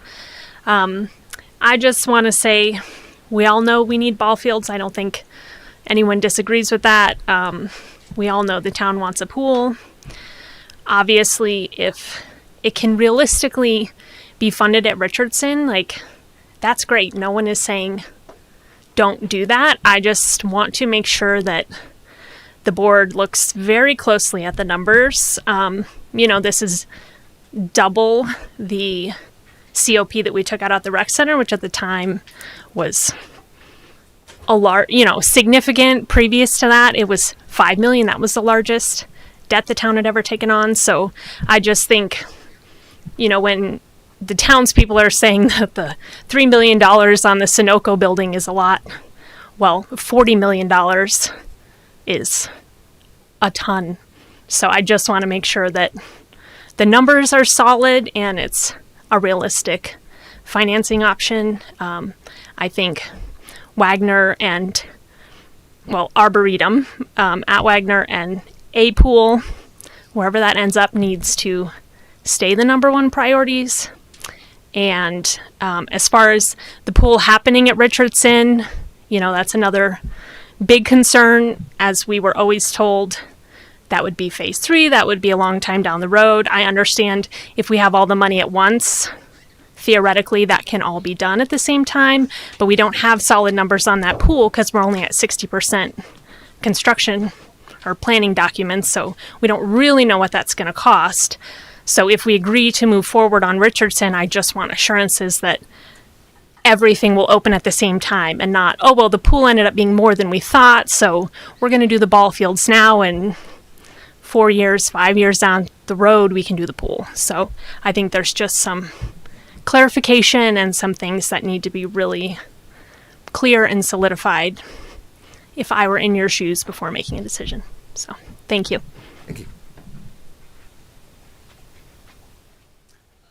Second, yes, okay. Still on the second row. Blame it on the pillar here. I can't see that. All right. My name's Lauren Roth. I live at 1735 Exeter Street. I'm also on the port committee for the last 4 years, so I've spoken in front of you all many times. One thing I wanted to say, what Carolyn alluded to, one of the timeline questions that we had on port was all along we've been told the reason that we did the survey was because of that timeline, that 10-year, we're going to go a decade out to put that pool in there. One of the things that we were told was that the decade timeline was because of the grading of the land and the way that things needed to be built. And I guess, financing was also part of that we pushed the pool to phase 3 because we needed the financing. My question is what's changed with the grading of the land and the way that the park needed to be built? Because that was exactly what we were told, was that it was because of that we would have to do that last on the list. So I would love some clarity around that. Another thing I wanted to speak about was, one thing that was mentioned tonight when we talked about the park was turf. And we have talked about artificial turf before, and I did want to bring up the same thing I brought up before. There are health concerns with artificial turf. There are many facilities, including 2026 FIFA World Cup. They're removing artificial turf from all of the fields that will be played on. There are several sports teams, the Washington Warriors, Baltimore Ravens, other teams that are removing artificial turf because of health concerns. So I plead with you to take a look at that when you're planning this park. Yes, it does make a convenience down the road. It does require less maintenance. It is a bigger cost up front, and probably something that we're going to see more and more facilities pulling out. So I appreciate it. Thank you. Thank you. Third row. All right. Oh.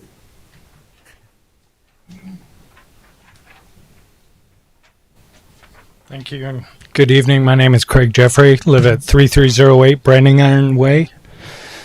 Appreciate you taking the opportunity to hear everybody's comments this evening. And while I agree that open space in this community is a necessity and certainly something that with our growth should be taken seriously and incorporated early on in our growth, I think Richardson provides an opportunity for this community that we don't have in other locations, primarily the being able to incorporate the pool along with the ball fields that the kids in this community desperately need.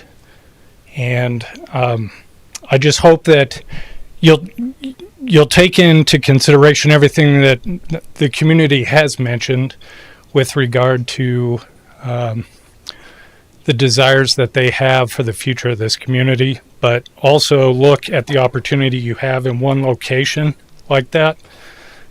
The safety concerns, I think, are a legitimate one with regards to traffic in that area. And I would second the comment about artificial turf. I think natural turf is a far better product for ball fields. And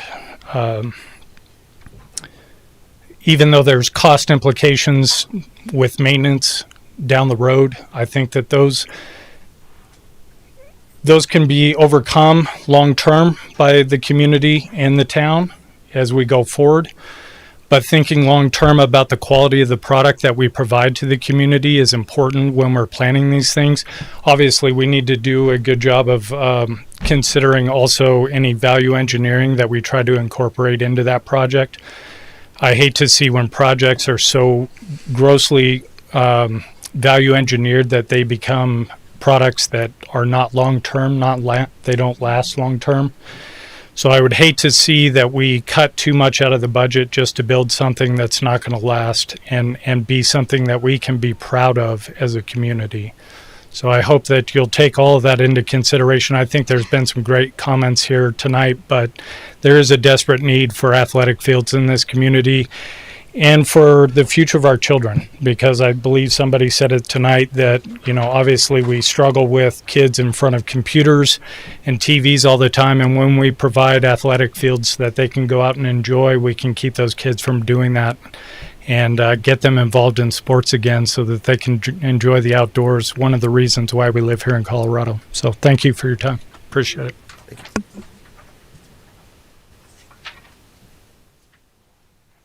Was third row, others in third row? Okay, let's keep moving back. Fourth row. Fifth and sixth rows. And seventh. At this point, I can't see how many rows we've got. Is there anyone else? All right.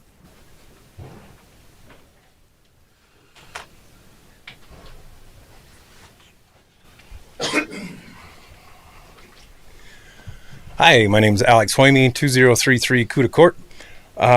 First off, I want to say it's awesome that our town has all this in front of it. Like, what other small town gets to make these choices? And so I think that's great. And kudos to all you. Kudos to the past board members that kind of set this in place. And I think Chris is doing a great job at laying it all out for you.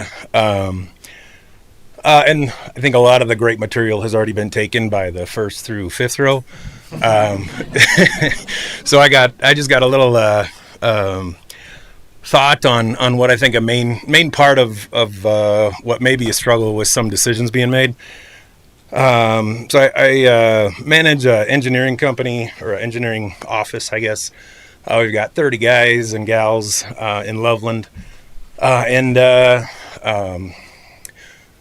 I guess whenever we're going through a design and there's certain things in front of us at the get-go, and we make decisions based on those that initial information, I highly encourage them, anytime there's something new that comes up that needs to be part of that initial decision, or that would have changed that initial decision, that they need to bring that up no matter what stage of time we're in. And it seems like we have some new information in front of us. We've been educated with new possibilities on how to make more things happen.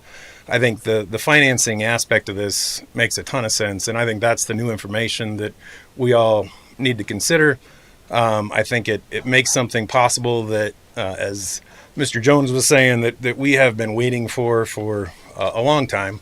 I haven't been here the 40 years that they haven't added a new ball field, but I know with my two boys that we're part of the crew that's going to Fort Collins, and I guess there's a small portion of the kids here that are on those teams, and then you take that amount and you multiply it by 4 or 5 on all the other teams that are coming to the town to play on those tournaments. It's a huge thing that I think we're missing out on, and just a great thing to be proud of. And I think there's so many things in the presentation tonight on the baseball aspect, as well as all the other parks, that are something that we can be proud of as a town. So I think the financing should be highly considered, and that the park and pool seem to be able to happen all in one project. So I think that'd be my preference, but good luck on your decisions. Thanks. Is there anyone else that wishes to speak? I'd add one small point. We've already done. Is there anyone else? Sir.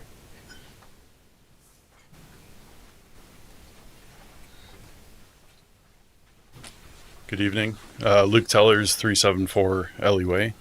Just wanted to make a comment on the Richardson project. I think we have a unique opportunity with the Richardson project, in the way that we have the opportunity to shape and develop the youth that's coming up through the opportunity of the fields. What I wanted to highlight is, with the pool, we have an opportunity for fun. With the Arboretum, we have an opportunity to provide a unique adventure to our town. But as we continue to look towards the future of our town, through the fields, through the ball fields, through the sporting events, we've got a unique opportunity with the children that we can help shape the future of Berthoud through just through character development. One of the joys that I get through coaching the young individuals in the room is that not only do we get to have fun and create memories with them, but we also get the opportunity to develop character, right? We get to show them what building a team and teamwork is. We get to show them what doing the right thing is, and just creating that team environment and how to win together. So the opportunity to, move Richardson to the forefront is it's near and dear to my heart, and that's through the continued development of our youth. So, thank you. Thank you, Mr. Tillers. Is there anyone else? Oh, okay.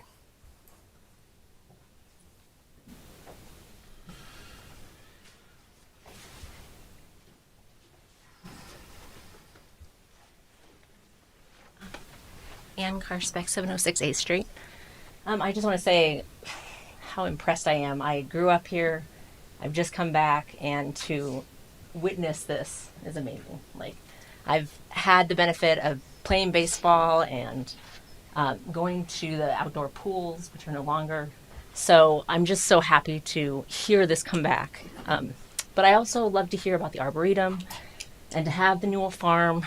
All of this it's kind of that pivotal moment. And so I think it's something that, like Alex was bringing up, to consider the COP, because we all know that it's not going to get cheaper down the road, right? I mean, 1 to 2% seems little, but 40% is a reality from what we're hearing. So I would just like to be, yes, we definitely need to come down on like figure out the cost, zone in, but if we could kind of spread the wealth out to all that are here tonight and just kind of consider that, and be frugal as we can. But yes, if we could seize the moment and push it as much forth now so that we're not paying later or not getting as much. So that's all. Thank you. I never do this, but Mr. Jones, if you'd like to say, you said you had one more point. Yeah. If you'd like to just bring it up. Yeah, You'd have to come to under the lights. There, under the. So I got to say my address again? No, okay. I've traveled lots of places around the country with seeing baseball parks. And even in Louisville, they have quite the facility if you ever took a field trip as a group of trustees or whatever. And it's a pretty multi-use park that's used every weekend by tournaments and this kind of thing, but also it was built in a cloverleaf design as an amphitheater as well. So they do host other types of events and music concerts and holiday type things that the town benefits from that property more than just baseball in the summer or fall.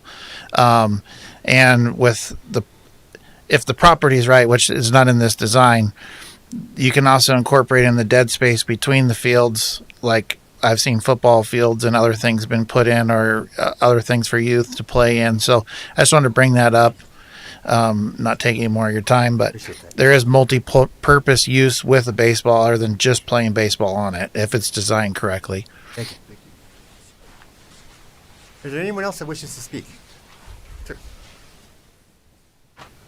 Oh, we're going. Okay. I started out somewhere here, huh? It's all right. I have like 5 more. I'll go again.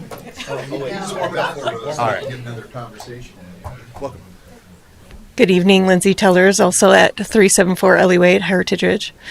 I just wanted to paint like a realistic or in the now picture for you really quickly, although it's been reiterated with the Berthoud Rec teams and Berthoud Baseball Club teams, as well as their visiting teams coming in to increase that revenue. There's also this void that hasn't been mentioned just yet. It's not just spring or summer ball. We're a fall ball league because there's no place for it here in Berthoud. So we're going elsewhere. And we see these beautiful fields like Nelson Fields in Johnstown and up in Fort Collins, and Longmont has a baseball club. For Loveland even has a competitive baseball. So I'm a mother of 3, and my 6-year-old, when we just got here, said, will you ask them if they do the ball clubs, does that mean I get to play baseball next fall? And there's no fall ball for them right now. So if he's not in spring with Berthoud Rec, we have to seek elsewhere. And so we have to seek other communities and other companies.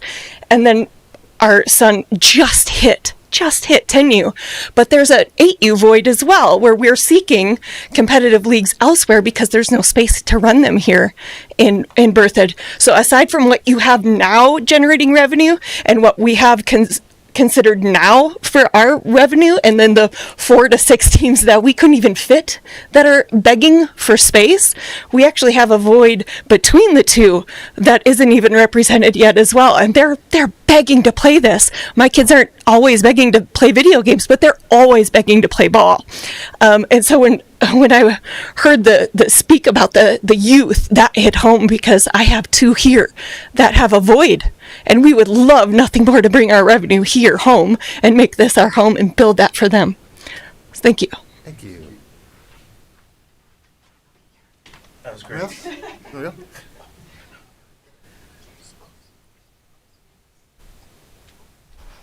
Hello, my name is Alexis Cameron. I'm at 558 Mount Rainier. just kind of want to, I guess, reiterate a few of the kind of the same comments in a sense. One thing I wanted to say a little bit new, with some of these new neighborhoods, I just wanted to point out they have pools. I live in Heritage Ridge. We actually have our own pool. Vantage has an outdoor pool. I know Farmstead is going to build a pool. A lot of these communities do have a pool that's an outside one. And with Richardson, we could also have baseball fields and an outside pool that will help.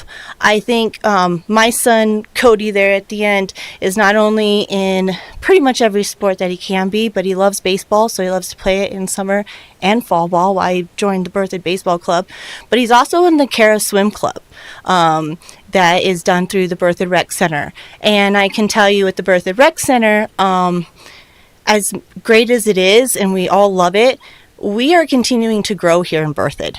And we're just going to get bigger and bigger. We can see of all these town places that all these homes are going to come into and everything like that. So I think having Richardson with the ballparks and a open pool is great. And then hopefully maybe what Christopher was possibly saying on some of the things about extending the indoor pool side of Berthoud Rec, because it is small already now. We're expanding. The Cara swim team only has maybe one, I guess, swim row to do classes in.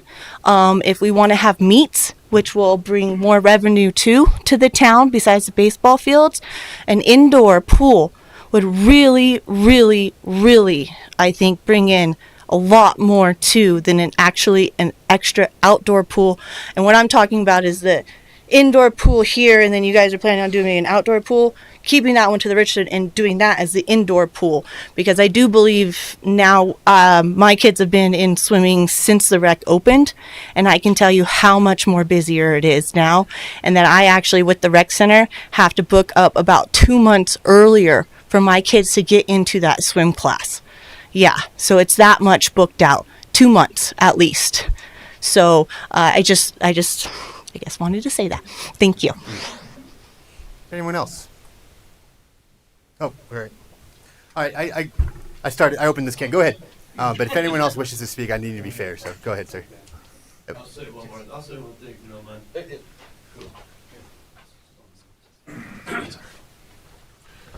Hi, Kevin Custis, 207 East Iowa Avenue. And as someone who, when I moved to Colorado about 20 years ago, I got involved in baseball and started coaching high school ball in Longmont. And one thing that I think we have here in Berthoud with those fields is we're kind of at a crossroads between that north and kind of central, between that Boulder and Fort Collins, and the opportunity for tournaments. As someone who would coach in the summer, and I would coach 35, 40 games in the summer, and I still play ball every weekend, and I see the tournaments at the fields that I go on, softball especially, but baseball, and I think you guys nailed it with the age group, right, as far as, right, capping it off probably around that 15, because the big tournament age is right around there. Then they go off to high school and they start doing that thing. But, baseball, my kid put on that uniform for the first time, this a couple weeks ago, and it was just the pride and what you can build with culture around something like that. Like you said, pools are cool.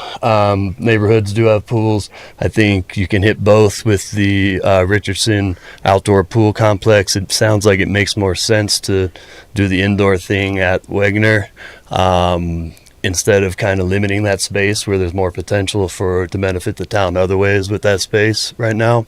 But the culture of baseball is something that's been around my life for, close to 50 years. It's something that's brought me and my family and a lot of people around me a lot of joy. It brings people together from all walks of life. And I think it's a really good opportunity to invest in something that would build a town that's growing, at really alarming rates. I've only been here for, 7 years, but the town has grown exponentially in that time. And as a school teacher, I see the power that youth sports can bring for kids, getting them, away from computers, out of negative situations, forming bonds, about trust and being trusted and stuff like that, learning to deal with failure. There's a lot of opportunities in building that program. Berthoud has a good culture, and I think we're missing out if we, but it seems like you guys got a plan to put it all into action, so that's cool. So we appreciate it, but thanks for your time. Thank you. Okay, we had two that want to speak. Doesn't matter either way. Go ahead. No? You want it? Sure. Okay. We give it to 45 seconds. We'll be good. I learned my lesson. 45 seconds. Yep. All right. Yeah. So, getting more ball fields in here, I think, is going to solve a lot of problems for our kids. I mean, the fact that we have 4 teams is only because, do you know there's baseball fields at Berthoud Elementary? We're actually using, that's where I came from. Sorry, I would have addressed that better for you guys. We came from there because we try to work an angle just to get kids out there on that field. That field obviously doesn't hold a certain age of kids, but we can get practices through on there. And so we were able to get our practices here in Berthoud. I mean, doing a pool is wonderful, but when I look at Wagner Park, that facility, the rec center, that is magnificent. You guys did not lack on there. You did it right. You did it well. And I remember being told that there was going to be an indoor lap pool later added to it on the south side. If you miss that opportunity and you decide to rush through and put an outdoor pool out there, are we able to tear that up and make it an indoor pool later? You lose that opportunity to have that. And the indoor pool would make it to where you would have high school competitions. Thank you very much. I changed my mind. Well, 5 seconds. Okay. Jeff Heinman, 1020 4th Street. So as a general contractor, this is a good time to put projects out to bid. Commercial and residential business is slowing, costs are dropping, except for the tariffs. But this is a good time. Contractors are dropping their margins to stay busy. So this would be, compared to 2 years ago, this is a very good time to put stuff out and get it built. Thank you. Okay. Thank you, everyone, for speaking up.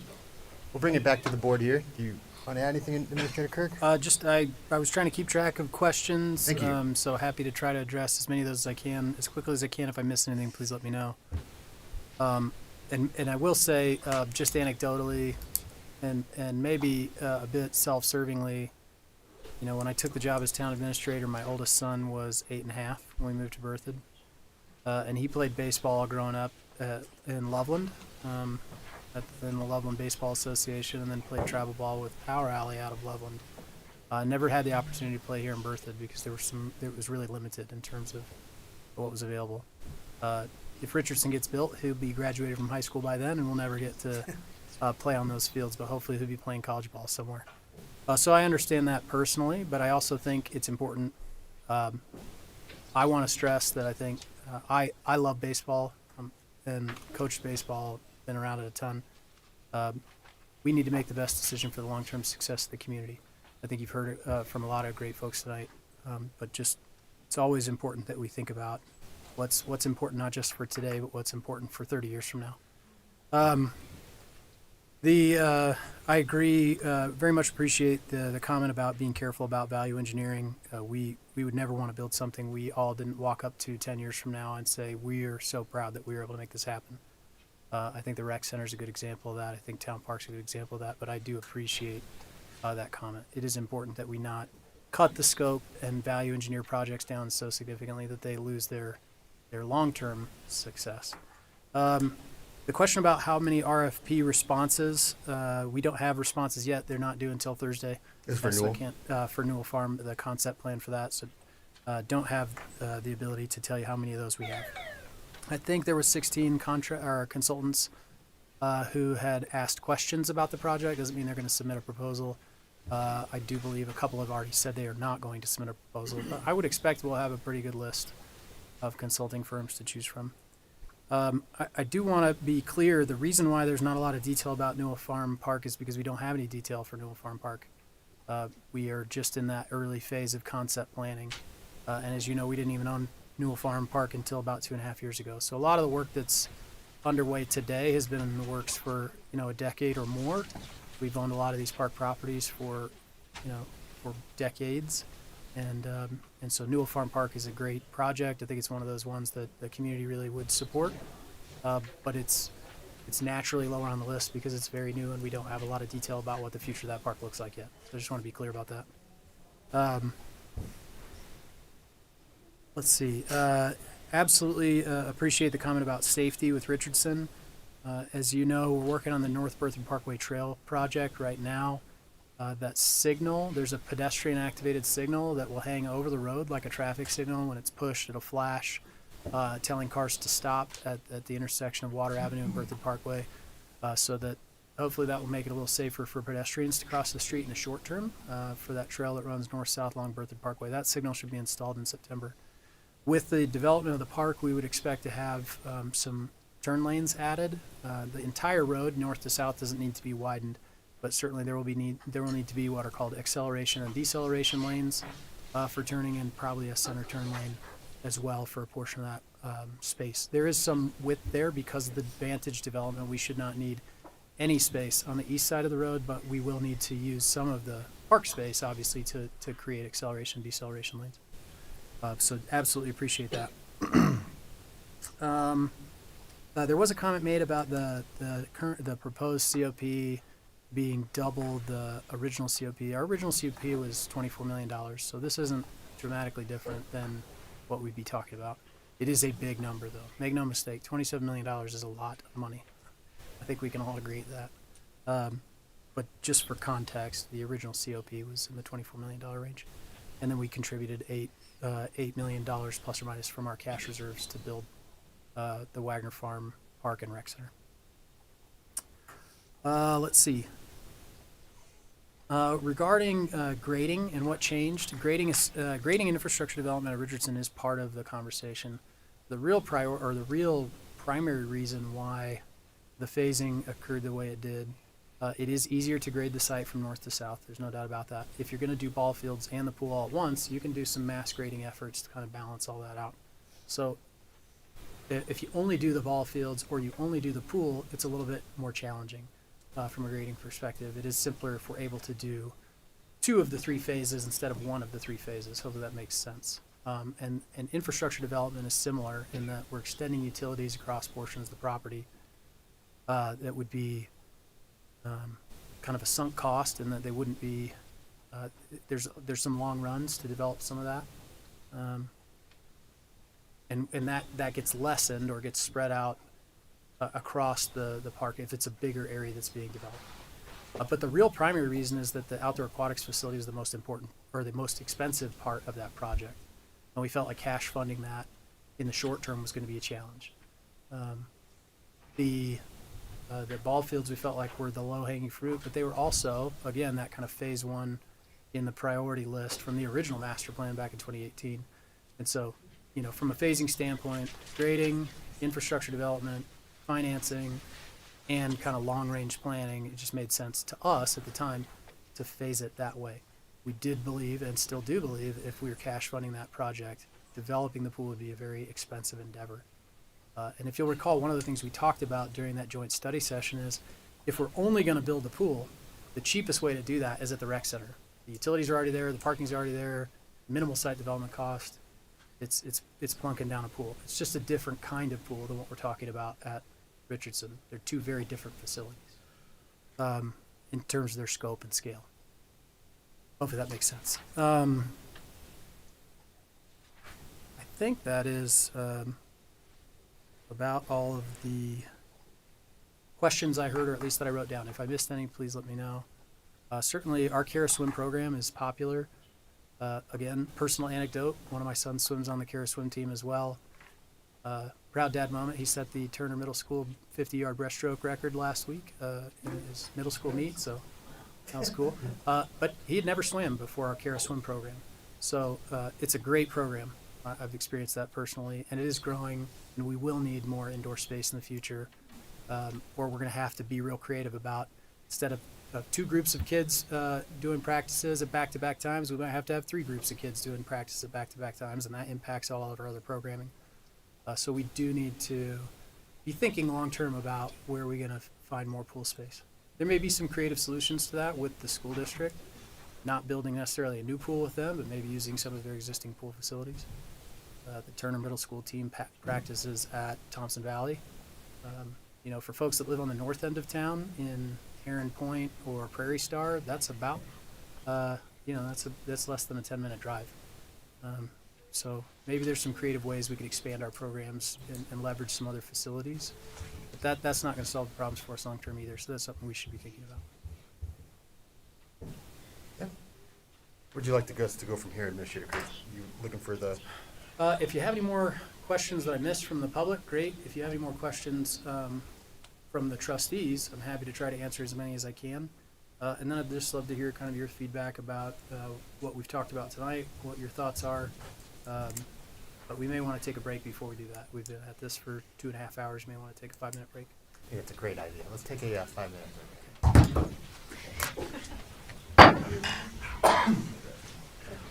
8:40.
That's my fault because I kept turning it off and forgetting to set it back on.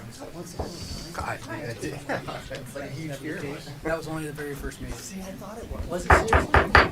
All right, thank you, everyone. Call this meeting back to order. And Administrator Kirk, I guess we were at. Turn it over to you. Yeah. So again, Yes.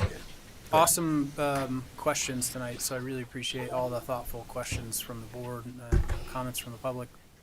And I think, again, from our perspective at the staff level, what we're talking about or hoping to hear from you tonight is that kind of confirmation that we are going in the right direction. And that does mean kind of telling us which of these direction feels right to you. If that's not where you're comfortable making a decision, that's not necessary tonight, right?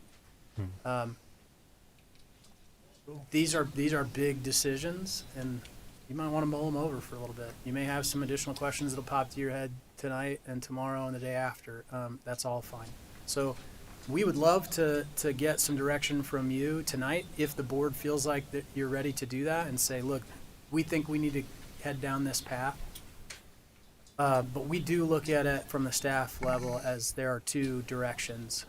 There is a pool at Richardson, and that requires financing and kind of changes the timing of improvements. And there is a pool at Wagner, and that changes the direction. It does not require financing, and it changes the timing of improvements. But really, a lot of it centers on those two amenities, pool at Richardson, pool at Wagner. If we don't build a pool at Richardson, we don't need to finance it, but we also aren't going to get ball fields for a longer time. It's those trade-offs, right? It's the three-legged stool. It's cost, timing, and scope or quality. And where do we balance those as we go forward? From a staff perspective, we think that Richardson was the plan, and we pivoted from that plan rightly because I think there was a lot of concern about the outdoor pool. That's really what drove that conversation. And being reminded in a very positive way, like, hey, this was one of the top priorities in 2018 was an outdoor pool. And it's awesome that we got a great new aquatics facility at the rec center, and it's a great indoor pool. But this outdoor pool still needs to be at the top of the list. So we were able to pivot and head a different direction. We learned new information. I think it would be irresponsible if we didn't consider it.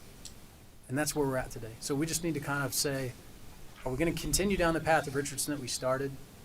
We still think at the staff level that's doable, and that's a great path forward for our community. But, the other one is too. So I'm not going to die on either hill. I think it's not like it's a personal win or loss for staff. We just want to do something that's going to be, that everybody's going to be proud of, that's going to hit the most value for the most people, and that is going to last for 30 to 50 years. Okay. Yeah. Any final questions for staff? Trustees? I just want to be clear. Questions or comments? Are Comments those? will come. I don't have any questions. Okay. I didn't bring this up to you guys, but I just talked to trustees, and I think we agreed that if you guys had, I didn't give you guys more time as port members, and so if you have any questions, I think you guys are pretty well informed as port committee members. Just feel free to raise your hand. Do you have any questions right now before the board deliberates on this? The things you want to bring up for us? Okay, cool. Okay. With no questions, Trustee Wing, comments? I'm ready for comments. You guys okay? Could you put up the financial page?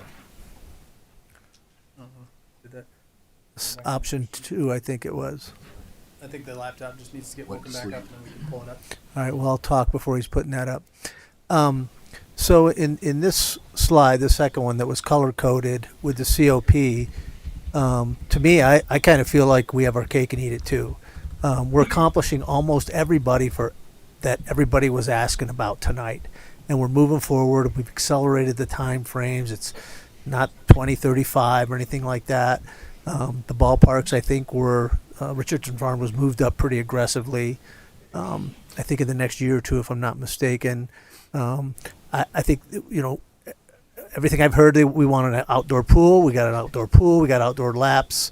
We got Richardson with the ballparks that everybody's asking for. Newell's happening. And I got to tell you what makes or breaks this for me. Thank you. is Chris. I trust him financially so much. He and staff have done such an awesome job with our finances that I feel so good and so solid. And when he says we can cover 2,600,000 or 2,000,001, and it's going to be a little less than that because we're not actually taking 30 million, we're taking 27 million, and with our future growth and there's other funds that we don't see on this page that may not be in the appropriate category, but we've got other money, millions. So I feel like we've got a great backstop. And that would be my make or break, showstopper. Do we have the money? Can we afford this? And quantifiably, absolutely. So I can't see any reason why we can't go forward with, on this page, the light green, right, is Richardson and the Arboretum, right, and Jaskowski. Then a couple years later, we've got the Newell Farm. A couple years later, we've got the Town Park. And a couple years later, we've got the indoor pool at Wagner, right? And that's what people are asking for. We need this indoor pool. So I think staff, the town, Chris have done a great job on presenting this, laying it all out, giving us the financials, and telling us how we're going to pay for it, and it can all happen. I feel really good about what's presented here. Thank you. Thank you. Trustee Hardy? I would ditto what he just said. I mean, I trust Chris with his numbers. I've always felt that your numbers have been right on board and just under some, because you've always saved us that little bit of what ifs. I don't think we should be building an outdoor pool at Wagner. I think we need to save with the plan and keep that as an indoor pool. Or if we do build a pool there, that we build it in such a way that we can make it indoor and not shoot ourselves in the foot and not be able to make it indoor. I'd rather just take the big swing and do the whole Richardson Park thing. Like you said, it's easier to build the whole park at once rather than in the 1 or 2 or 3 phases. If we're going to do an outdoor pool, let's do it with the ball fields and the outdoor pool at Richardson.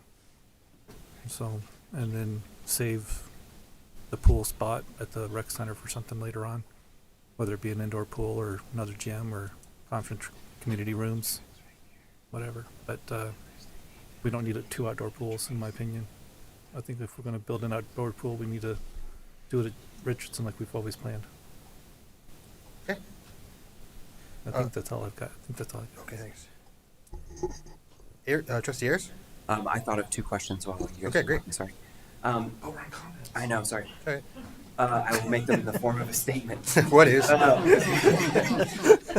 For the estimate that you have here for the ball fields on either page, was that estimate done with artificial turf or grass as the initial cost? That's artificial turf. Okay. So the cost could come down, I think. And again, we've got to go through a value engineering exercise for that park. But I think grass would help us bring the cost down initially. It'll increase the cost long term, and that's okay. I agree strongly that grass is a fantastic playing surface. It's got its drawbacks, but so does turf. So. And the second question was that with the Richardson pool that was in 60% development or 60% complete for plans, what is the cost difference, or this is, I understand this would be an estimation, but what would the cost difference to put the plan of the Wagner pool instead of the resort pool at Richardson? I think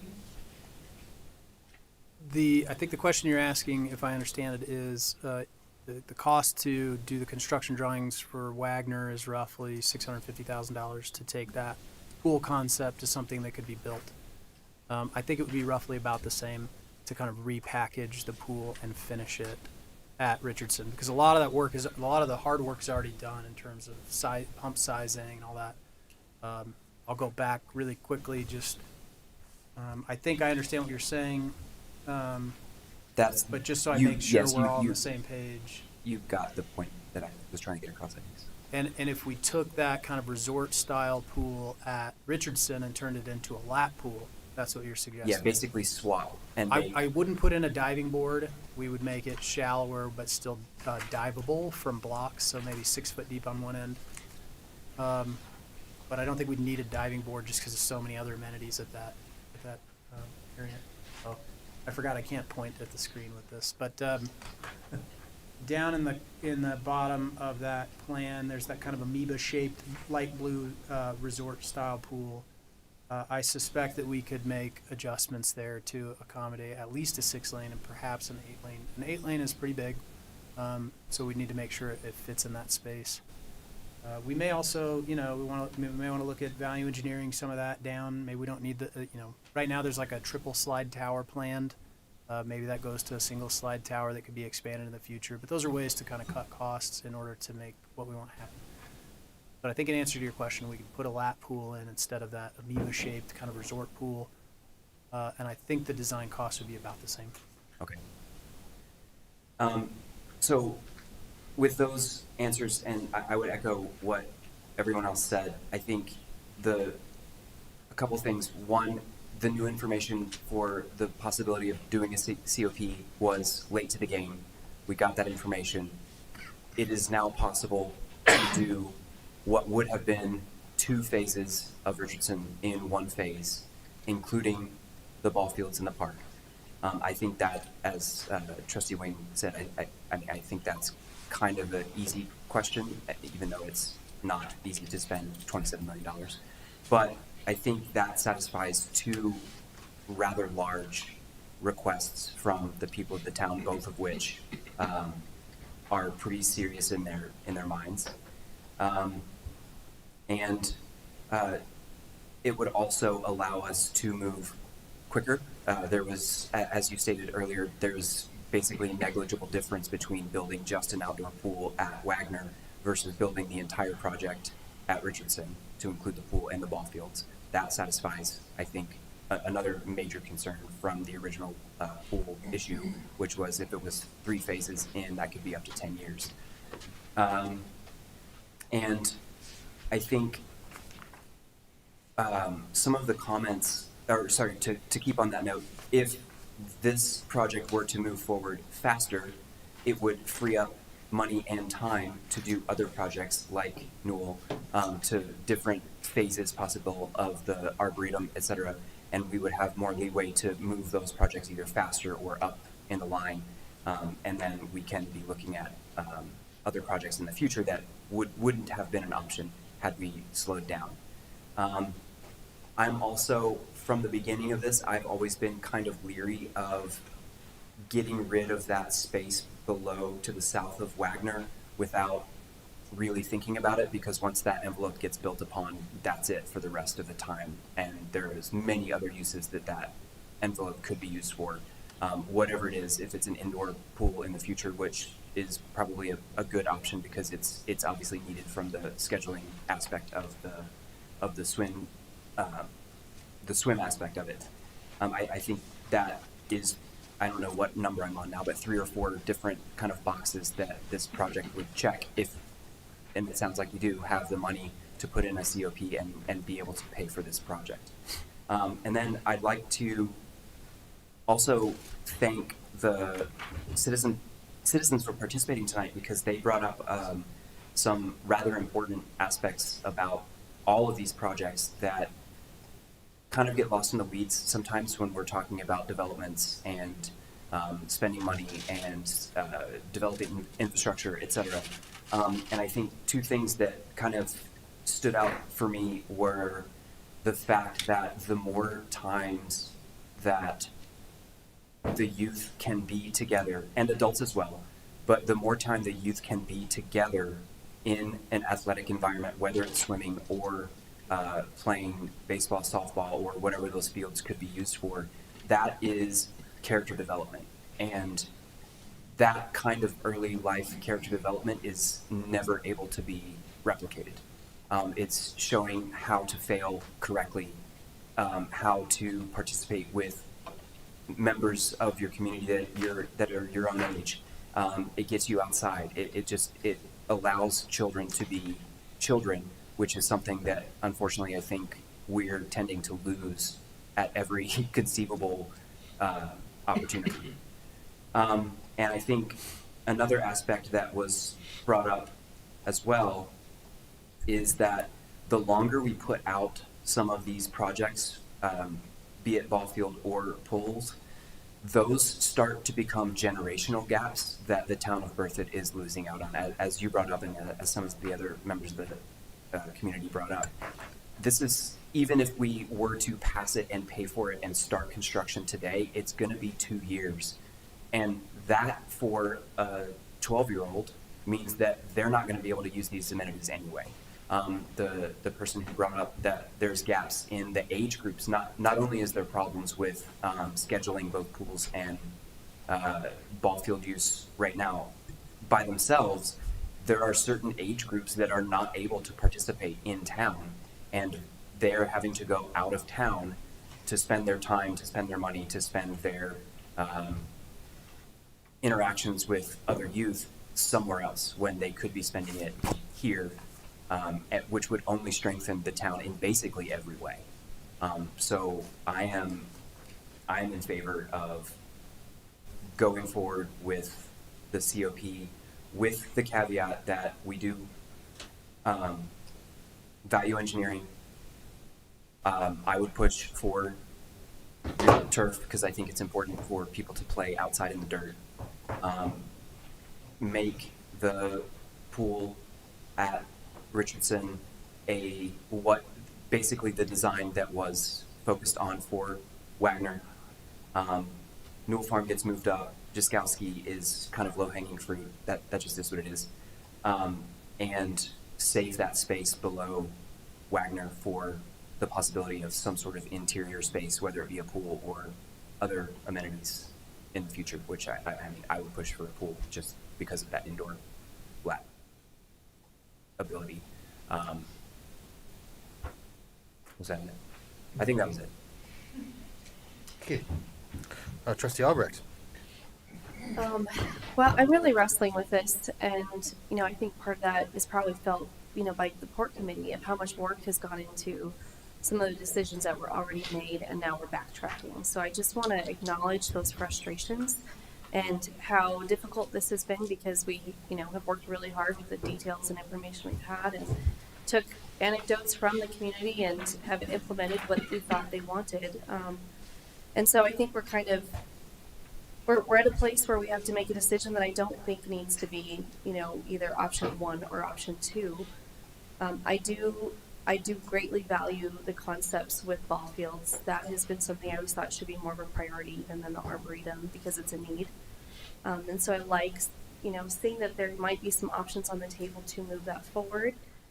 I just would like this board to really consider, and I really respect your comments about timing and the loss of time and what that does to generations. I really appreciate that, actually. But I'm also thinking about the loss of community input and that unity and the ability for the citizens to feel like they are part of this decision, as it is a significant decision. My experience with the previous COP is that it ended up being a huge fracture in our community. Even if the end product was good, there's still a lot of tension because of how it came about. And if it were up to me, we would take a different avenue. And so if there was a possibility of going to a bond for those increased funds, I would recommend that, so that we can say, here's what we're presenting to you. We can move forward with this as soon as we get those funds. But we'd like, first of all, for the community to put their stamp of approval before we spend almost $30 million on a new park. And so that would just be my recommendation to the board, is to truly consider, putting that out to the public to say yes or no. And if they say no, then we can move forward with the other projects as planned, because that would be option one. That's tough. And then we can continue we can still make progress. It is tough. This really tough. They tell you no, and then you go ahead. That's a hard. Well, that's a hard one. This is what happened with the rec center. Well, not go ahead with the COP. So what happened with the rec center is the citizens voted no on moving forward with the size of the bond, and the town went ahead and built it with the COP anyway. And so what I'm recommending is that we go forward with the bond. If they say no, we go forward with option one, which is not the bond. So it would be more of the scaled down projects that we're able to accomplish without that additional $27 million. And that, I think that lends itself to our community. Like we have different factions of our community. Some of our community wants to stay small and quaint, And some would like to see the expanded parks that might be more destination oriented. It might be nice to see where that scale falls, which side we're leaning more toward, because it's hard for me at this moment to say which one is more predominant in our community. I know a lot of people would love just the local pool and the local ball fields and something more scaled down but more cleaned up. Having the Arboretum more of a cleaned up, usable space instead of a large scale park. And so when I hear that feedback, it would just be really great to have the community say, this is what we want, and then we go forward. And then we feel like we've given them the ultimate decision instead of us. That would just be my recommendation, is to leave the bigger project up to them as far as, do you want this now and the full scale, or we keep moving forward without the major cost. And then just for what it's worth, I also take it seriously when I hear that artificial turf can have health issues related to it. So I really would not recommend artificial turf. And then I also, I appreciate bringing citizens in, but when it comes to our recreation for Berthoud, I personally want to make sure we focus on citizens first and their needs before we think about what will bring people to town. That's important in a lot of other decisions we're making, but for this one, I really feel like, what are our citizens missing and needing first, and then everyone else second. So I think those are just kind of my thoughts right now. Excellent, thank you. I was just going to say, Mayor Karsbeck, I appreciate Trustee Albrecht's thoughts and comments. I think they're very well stated and well thought out. For context, I think the earliest we could do a Tabor election, just so that you guys are aware as we're talking about this, is probably April of next year in consultation with our regular board elections. And what that probably means is a year difference in timeline. A year feels like a long time, right?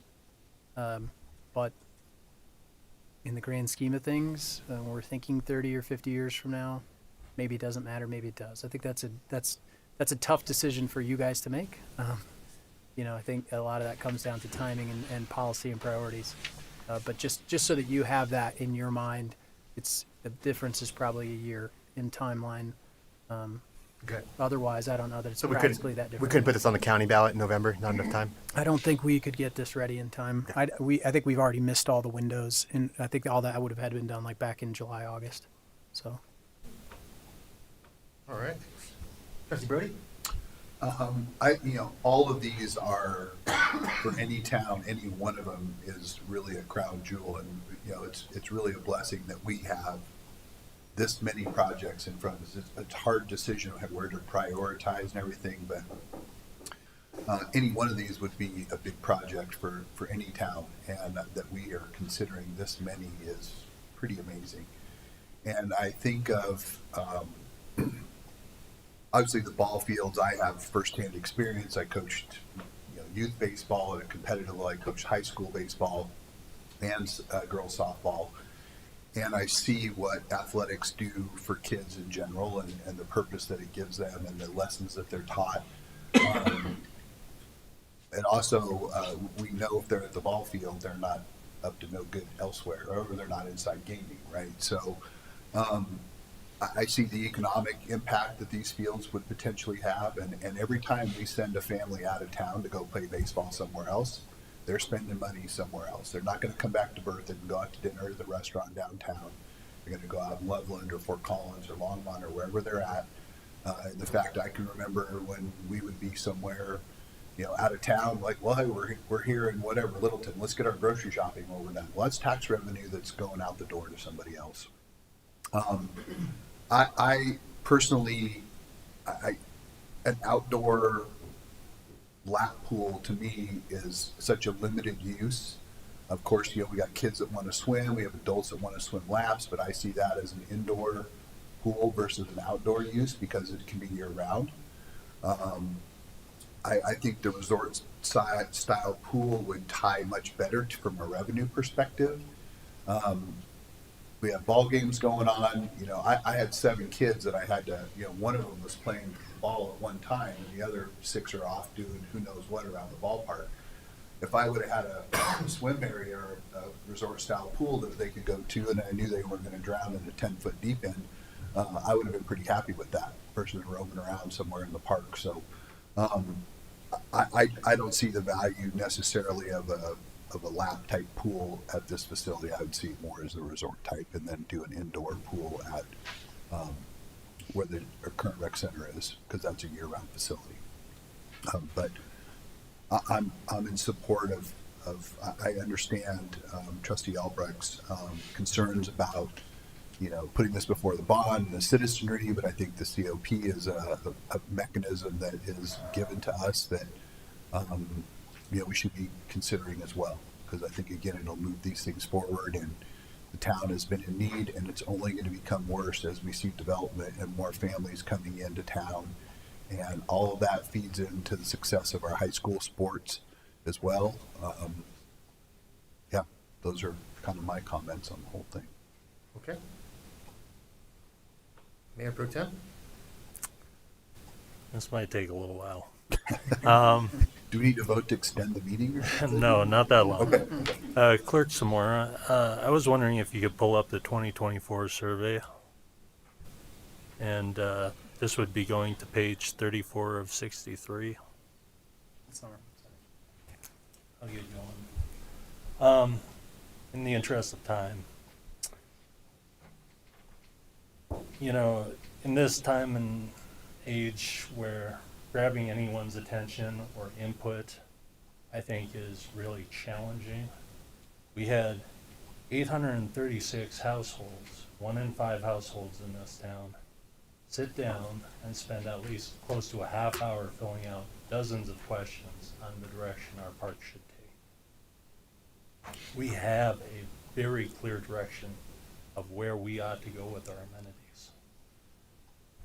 You look at the top priorities: bikes and running trails for future amenities, an outdoor pool, not an indoor, not a leisure pool, which rank much, much lower in our priorities. You have natural areas as a top priority. You have an amphitheater, which is kind of a surprise, as number 4 on that list.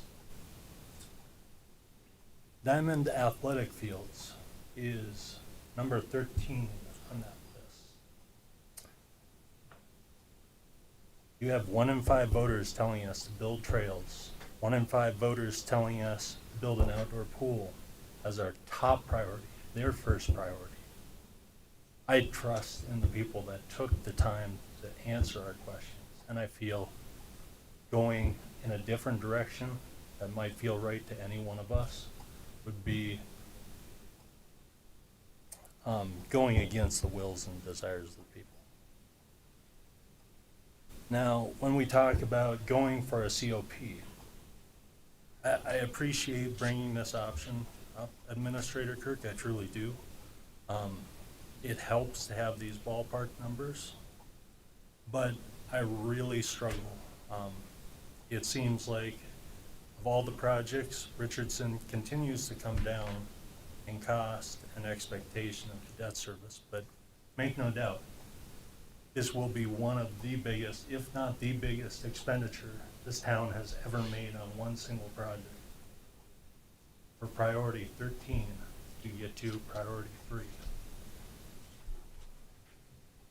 And one thing that was not brought up in this presentation was the fact that we have trails as a priority.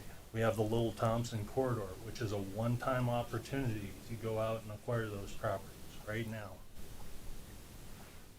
We have land and open space acquisitions we'd like to make. All these are 1 and 2 priorities for us.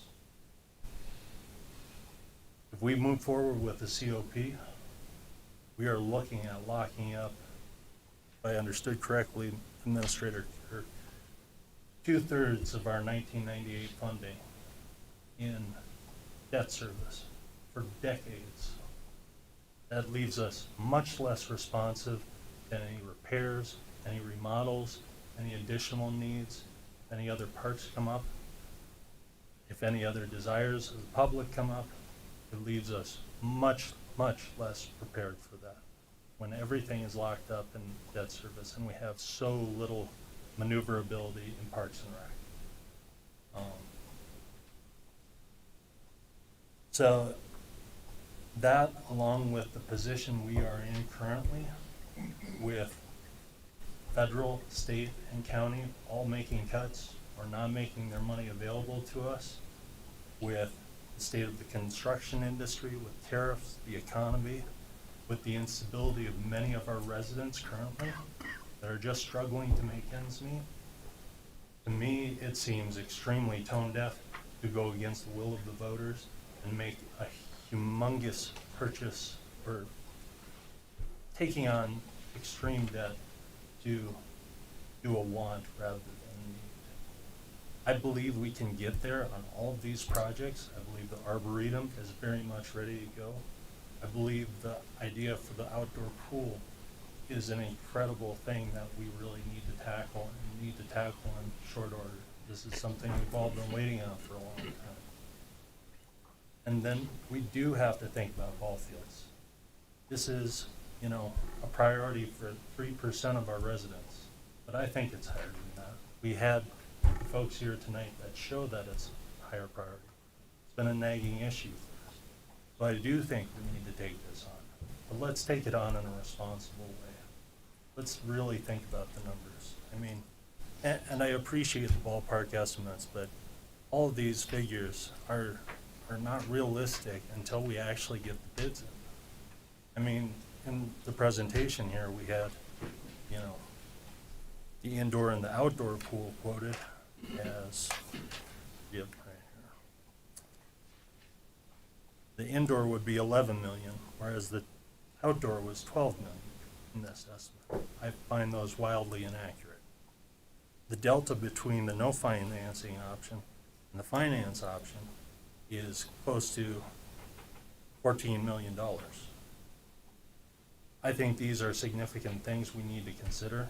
I appreciate moving in a specific direction with this, but I have serious concerns about walking that path. It is going to be a hard path and a challenging path as these bids come in, because I don't think they're going to be as rosy as we anticipate. Yeah. I had a question. That's all I got. I'm done. I'm done preaching.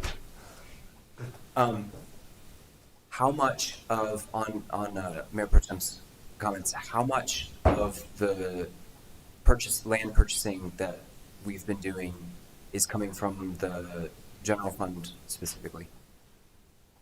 I'm sorry, I don't have that number in front of me exactly. A big chunk of the Beavis Farm was the number one priority water right that we purchased. We bought that with our water money.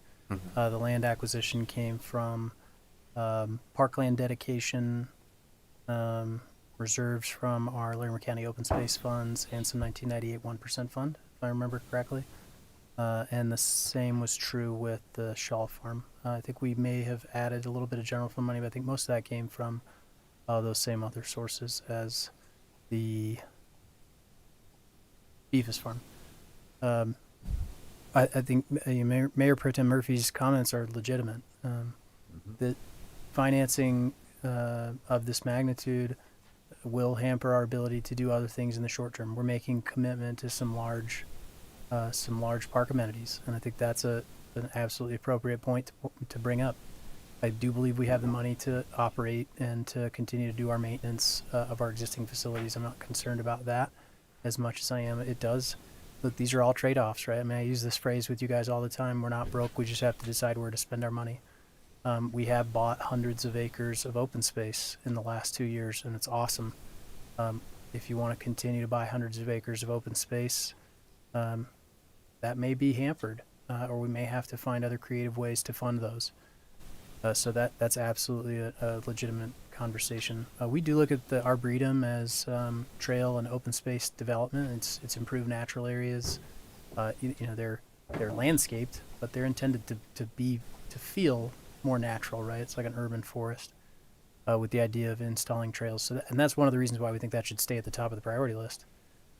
Regional trails are still very much a priority. I think the Little Thompson River Corridor Trail from I-25 to 287, which is kind of what we've always talked about, is a decades-long project, and expending the money on a project like this may slow that down.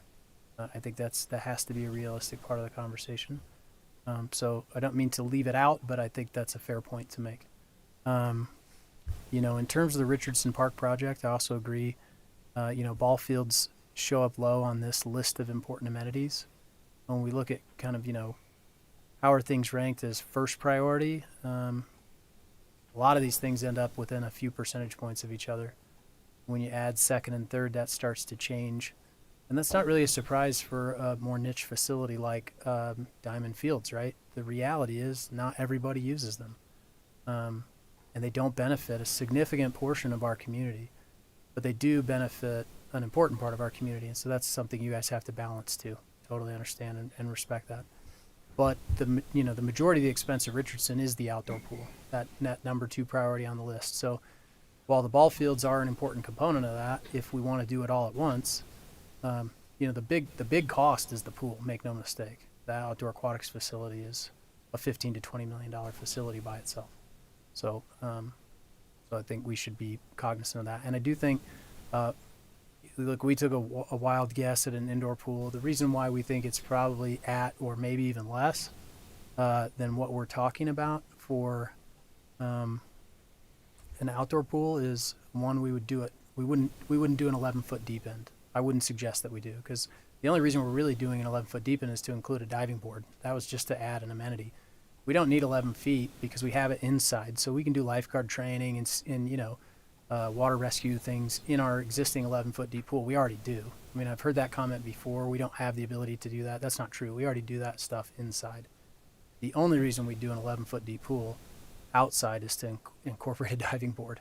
And so we could save a lot of costs by making that pool a lot more shallow.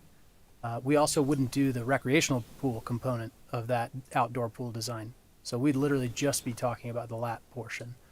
So we would reduce the scope of the kind of the bodies of water, the total amount of bodies of water. We'd reduce the scope of the depth of the water.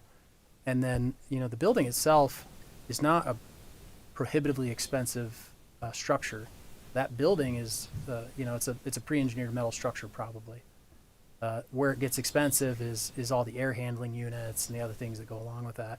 But we were already planning locker rooms. We were already planning, office kind of space and check-in facilities. A lot of that stuff would get transferred over. So, in a kind of a straight dollar for dollar amount, we're talking about less pool, shallower pool, simplified. It's a lot of deck space and tip and roll bleachers, right? I mean, the indoor pool that I think when I throw out an $11 million number, it's a total guess. But it's based on other facilities that have been built and kind of recognizing a reduced but useful scope, if that makes sense.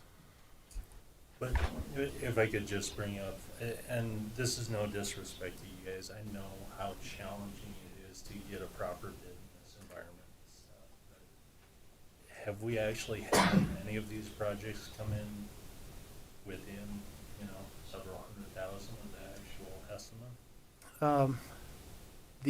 All the projects that we've bid very recently have been very close to our cost estimates. Not on the park side, but like with streets and sidewalks and that kind of stuff.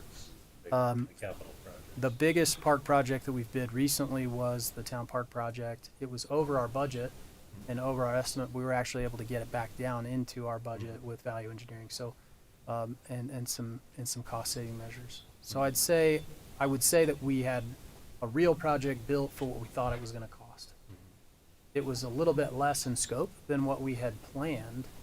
But again, I would challenge anybody to go in there and tell me where they thought we cut.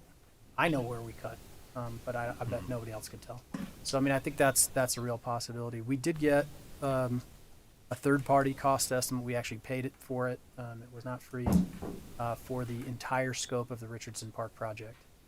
And that's what really blew the whole thing up in the first place. The initial cost estimate came in close to $100 million, 80 plus $1 million. That's not going to happen ever. Not in one fell swoop. We made some major cost-cutting decisions, completely rearranged the park in order to save some money. And in a lot of ways, that's a really great process, right? Sometimes you get punched in the face and it forces you to reevaluate, like, well, did we really need this? Did we really need that? No. Can we shrink this? Can we move that? Can we reorient things to save money in the way that things are graded and infrastructure is built? A lot of that just kind of naturally comes through that process. I will say I believe that cost estimate is very high. And that's because that same contractor we paid to do a cost estimate on another project but we paid 3 contractors to do cost estimates on the project, and they were the highest by 40%. So I think, from an estimating standpoint, they're ultra conservative. And so I think on the open market, we can deliver that project once we bid it within that number. And now, I could be wrong. I mean, I will readily admit we have bid projects where they came in twice what we thought they were going to. That was during that kind of 12 to 18 month period where construction prices were skyrocketing after COVID, and we had no idea what projects were going to cost. And I do think what Mr. Hyman said, I do think the bid environment is getting better because there is less work going around.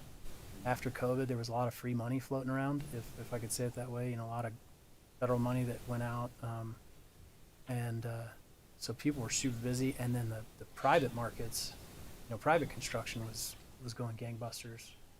Residential construction slowed down, commercial construction slowed down a lot of places. Still going here, which is great.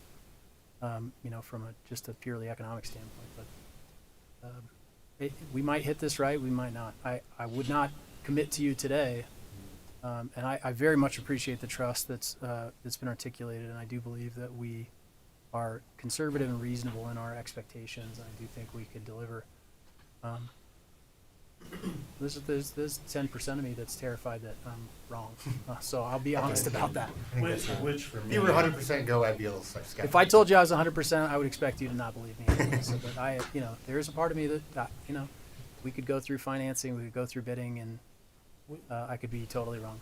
Which for me, I really appreciate the no financing option, because I think it takes a little bit of a pause, a little bit of a step back to actually take a look at this whole project and how it's going to be measured in the current environment, that we have to tackle this negative use. I really see it for us as a detour through the Arboretum, through the outdoor pool to get to that big project.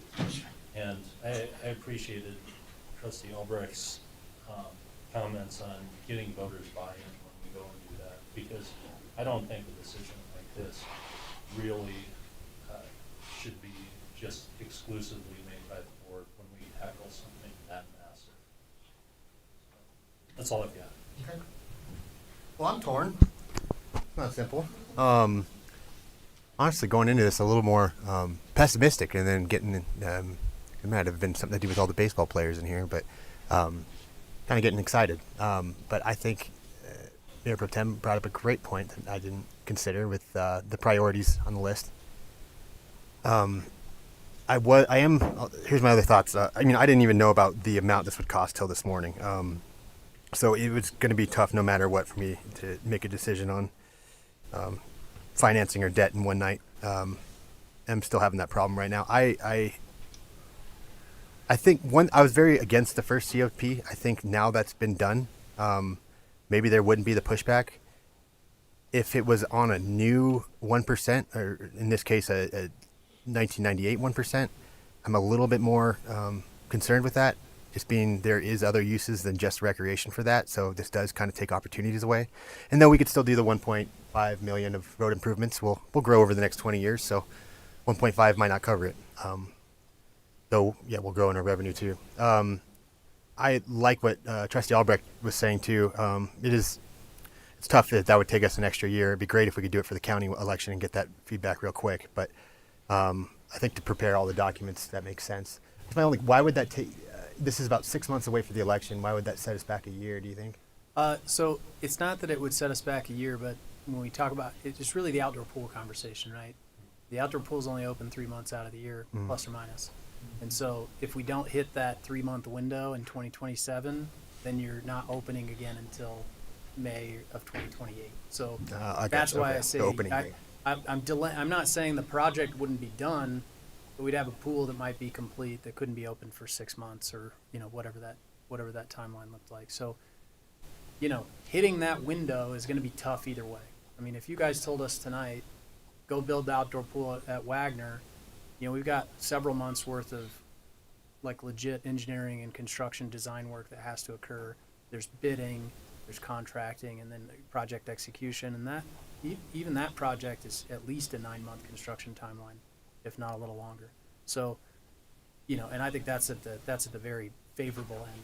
But I think that if we start right away, we could probably have a pool open at Wagner by, May of 2027. If we started right away on a pool at Richardson, we'd have to go through the financing process. We would probably want to bid in parallel with that. I think that's an important thing to do.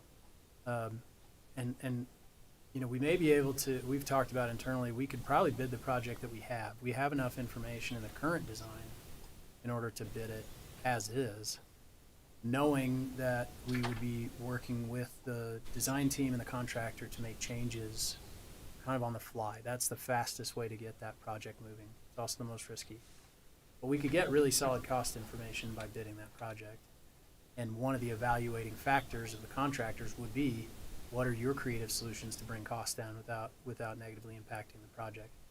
Contractors are great at that. I've used this example a million times, but just like on a small scale, when we did the rec center, the design team spec'd out these concrete basin sinks in the bathroom. And there are these big, long concrete basin sinks in the locker rooms. I'm going to get the number wrong, but it was something like, they were very expensive, like $20,000 plus. And I think they might have even been like 40. I mean, they were ludicrously expensive when we got the bids back, right? We didn't know that when we spec'd it out. It just looked like a concrete sink. And the contractor's like, hey, we could pour these in place for like $1,800 or something. I mean, so they said, hey, you got this beautiful tongue groove ceiling in here. It's very expensive. There's a metal product, has better acoustic properties. It's way cheaper and faster to install. We'll save money on labor and cost of materials. It'll bring your costs way down. So the contractors help us, in a lot of ways, the contractors help deal with that. But I think best case scenario, we're not under construction on Richardson Park, best case scenario, until May or June of next year. And if that's a 12 or 14 month construction timeline, we're lucky to hit that 2027 window or maybe middle of the summer. So that's why I was saying, like, best case scenario, we could hit that 2027 mark. I don't want to set an unreasonable expectation because these are complicated projects. Worst case scenario, we're definitely done with that by 2028. And again, if we decided to wait, let's ask the voters, and I think that's absolutely a reasonable thing to do. And the voters said, yeah, we want that. We're probably still talking about starting construction by the end of the summer, but we aren't going to hit that 3-month window to open the pool in 2027. That's the only real difference. Yeah. Thanks. Can I share a quick thought I just had? If we did go to the voters and we sent out a flyer and showed them the opportunity if they were to pass the bond, and we could show them the parks, the timeline, and what it would accomplish, I think it would actually trigger. There are so many special interest groups in each one of these parks that would champion that on behalf of the town, that it would really be telling if this was something the town wanted or not. Like, I'm thinking of Newell Farm would have the chance to get their community involved and show up to vote, and then the Jakowski, the dog people, and the disc golfers, and the baseball players, all of them would have the opportunity to rally their troops to turn out for a vote. And that, to me, would be the most telling if this is really what Berthoud wants. And then they would get to have that opportunity to create buy-in and say this is what they want us to do as a town. Because we are going to be sacrificing somewhere down the road. Like, there's other things on this list I'm saying that will not take place if we decide to do this. And so I want to make sure that they choose.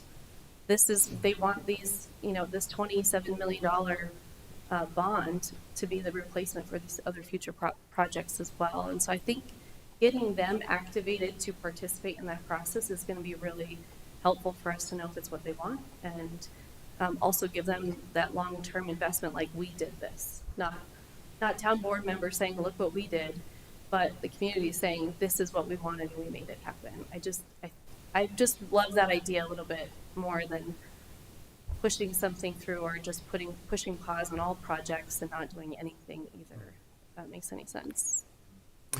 Yeah, I wanted to amend mine a little bit. When I read that originally, I read a piece that said pool not included, but then I see that the pool was included. What I really intended was to have the outdoor pool over at Wagner and do the ball fields just over at Richardson at this point. So whatever that's worth money-wise, I'm not sure. You're talking more none or no finance I still think I mean, he'd have to tell us, but yeah, yeah, and a pool, a kid wants to jump in a pool. He just wants to be in the water. I'm not so sure that he can determine the degree of did I enjoy a lazy Susan more than just jumping in this fun pool. So I don't know. That's why if a lot of the infrastructure's there already, it seems like there would be savings to do the Wagner pool over the Richardson pool. Significant. So there's two. Yes, the Wagner pool will be significantly less expensive than the Richardson pool, and mostly because when I talk about the cost of the pools themselves, I'm not including all the site development. And so, we think that pool at Richardson is between $16 and $20 million. We think we probably have $10 million in site development costs and $10 million plus or minus in ball field. So just kind of high level rough estimates based on the construction estimates we got before and then kind of where we think we could reasonably get to. But the pool at Wagner, I don't think is $12 million. I really don't. I will be shocked if it's anywhere near that high. But so if we did the Wagner pool and we did the ball fields, the four, what would the COP be if we did it that way? Just ballpark. So 27. What would it go down? I would need to talk to our financial advisor. Can we issue a COP for different facilities? So I don't know the answer to that question. Okay. When I talk about the COP, I'm talking about just funding Sure. Richardson with that COP. Okay. So that's an interesting question. I'll be honest, I have not considered. Didn't you just throw 30-40 million around for the pools? Did I hear you say that? Ish? At Richardson? Please use the cash too for that number. Yeah, I'm saying issue COPs and use cash that we Sure. have on hand. That would build Richardson. The pool itself, we think, is between $16 and $20 million at Richardson. How much? Between $16 and $20 million. Okay. Depending on kind of ultimate scope and size and So, finishing. so if we get the COP down to 13 million, we'd be laying out about $1 million a year. That's really manageable for a town our size. I mean, that is not a stretch. And he already said he could cover 2 conservatively. Anyhow, And I think that's really where it comes down to for us. And this is, I think, what we've struggled with as staff for a long time. The right mix of amenities. There are different ways to achieve the right mix of amenities. We don't know what the right mix of amenities are, but we also think that if we're only making the decision because of cost, then that's probably not the right way to make that decision, right? It's like, I use this as a bad example. Like if you want to go on a family vacation and you really want to go to Hawaii, but like, hey, we could go to Great Wolf Lodge in Arizona for half the price. It's not apples to apples. It's not an apples to apples comparison, right? And are you making the right choice? I don't know. It's a choice. It's less expensive, but is that really what you wanted? And so I think for us, if you said, look, we want ball fields, we want an outdoor pool at Wagner, and we want those in the next 2 years, then we can go and figure out how to make that happen. I don't know if we can issue COPs in order to do that, or if we would need a bond. I think a bond issuance is a different story, right? A bond can package together several different projects in different places. The COPs, because of that kind of lease arrangement, it's much more kind of single property focused. So I don't know if we could split that. And I don't know if we can do the COPs with just the ball fields and not the pool. I don't know if there's enough asset value there. So I think that's just a question I need to dive into if that's the direction you guys want us to go, not to overcomplicate this. But the flip side of your argument is, what if your needs are met and you enjoy them just as much, 100% just as much, but you pay significantly less, right? Then that's a win-win if you do there. The other thing on the bond, there's nothing really more important to people than their kids' education, and they wouldn't pass a bond for their education. Do you think they'd pass a bond for a swimming pool and a ballpark? That's a tough sell. Surprisingly, in Berthoud, they've passed a lot of initiatives for recreation. It's been very fascinating to me. So I think there is a strong push here for that, for whatever reason.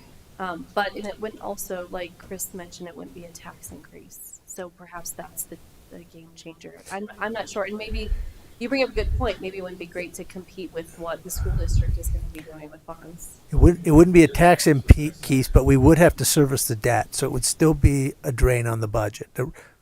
Somebody's got to pay that back. There were quite a few So, people that thought the bonds for the rec center were going to raise their taxes.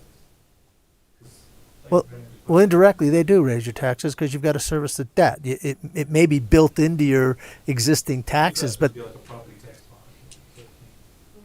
No, it's not a tax. Yeah, it's not a property tax. But There was yeah, just a lot you're of right. weird information on it. This time I remember. Mayor. Yes. Oh, trustee Harris. Sorry. My It's gonna get tired. First, can we extend the meeting for Yes, another please. hour? Yes. Really? Hopefully won't. Go to but 10. Okay.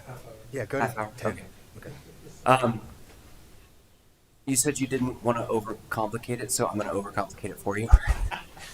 Now that other discussion has been had, what would, because the COP, the idea would be to cover an extended phase 1 for Richardson of ball fields and a pool. However, devil's advocate, if plans were to go forward with an outdoor pool at Wagner, what do you think would I think you already answered this, but I don't know if it was specifically addressed. What would the cost of changing the phase of the ball fields to the original limited phase 1 of the ball fields to just have those northern 4 fields, with the understanding that phase 3 would continue to be a future aquatic center, which could be an indoor pool facility At Richardson. at Richardson. So we go back to the original phasing of Richardson, but instead of an outdoor aquatic center across the street from a brand new outdoor pool at Wagner, the aquatic center would be an indoor facility in Yeah. phase 3. I understand what you're saying. We've talked through that a little bit, just conceptually at the staff level. I think our opinion at this point is that the ball fields by themselves, as a standalone phase, are probably in the $16 million range. Give or take a few $1 million. And I know that's a super high level cost estimate. And that's because the ball fields themselves can be built relatively inexpensively. Grass helps that to happen. We do have to build pumping stations in order to irrigate, but we got to do that either way. But there's a lot of site and infrastructure development, and again, you end up paying a higher percentage of the overall cost of the project. A higher percentage of that cost goes to site and infrastructure development. You spread that site and infrastructure development across a bigger project, it's a lower percentage, but the cost is still the same, right? You might eliminate some duplicative efforts that will happen when you build future phases, because that's just the reality of phased construction. You're going to end up duplicating some stuff. But so I think from a ball field perspective, standalone, probably in the $16 million range to develop that park sufficient to build 4 ball fields, concessions, restrooms, all the other side amenities that go with it. We could do the outdoor pool at the rec center and then pivot to an indoor pool at Richardson someday. We've got some sunk design costs there, in the grand scheme of things. If that was the right direction, that's part of the process of figuring out what's the right thing to do. So, we'd obviously need to repurpose that site and redesign it to be a different kind of facility. We probably don't need as much parking if it's an indoor facility, right? That's going to be a significant lower use. Outside of meet days, an indoor, competition or lap pool facility would need a lot less parking. So, we'd redesign the site a little bit too. But yeah, that is a possibility for sure. But- It's probably an expensive possibility in terms of redesigning the site. Mhm. May change how things feel. Right now we've got this big community lawn, and all this stuff kind of opens out to the lake. You put a building right there on the lake edge. It's going to feel a lot different than it had been conceived of before. So maybe we want to think through that a little bit. But And that continues to be my major concern about putting an outdoor pool, if we have the option to put an outdoor pool at Richardson, my concern is that the space at Wagner becomes duplicative. And that space is now never able to be used for anything else. That's a concern of mine. And I see the value to having the outdoor pool at Wagner for long term. Mhm. But right now, it makes sense to have the outdoor, well, the outdoor pool now, but the indoor for long term there. Mhm. And is it your understanding, Administrator Kirk, that there is not an option for a COP for just ball fields? Bond, yes, but COP, no, because of the infrastructure wouldn't be able to be leveraged. I think that's true. I will not say that's definitely true. But I do believe that is the case. But that's definitely something I can confirm.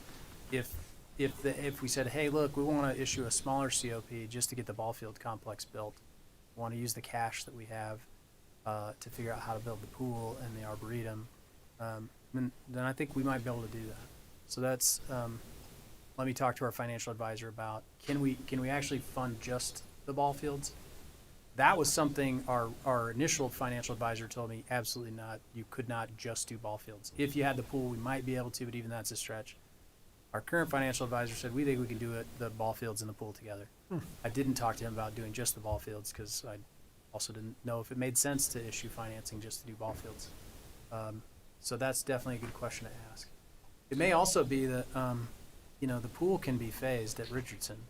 So, we've designed a large resort-style pool, a really large splash pad, like water slides and sprays for the younger kids, 3 big, tall water slides up on a giant hill, and a really big lazy river, and lots of grass and shade structures. And that pool could be phased and simplified if the board said, look, we're okay with a much smaller scope pool project today. I think I'd feel better about let's shrink the scope of the Richardson pool dramatically if you want to bring down financing costs.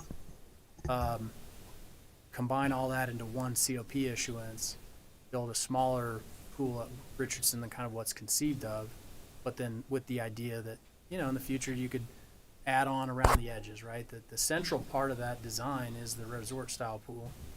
If you wanted to convert that to a lap lane, that's fine. And then we could figure out what we could afford to build out of the other amenities, but we'd have to shrink that. Well, didn't you show a Shrink the issuance. resort-style pool with lap lanes in it? Yeah, but that doesn't have any real. It's great for exercise. It's actually probably Yeah, fine for practice, most whatever. practice. We wouldn't have any meets there. Right. And Yeah. even meets are going to be tough. I mean, I think that's something when we talk about let's put a lap pool in at Richardson. If you've got a meet at Richardson, then the entire facility's shut down for the day, right? You can't you can't host a meet while the rest of the kind of quote water park is open. So, that lap pool at Richardson is less available as a lap pool than it would be at Wagner. But I don't know if that's a problem or not. At most during the summer, we would host 2 meets.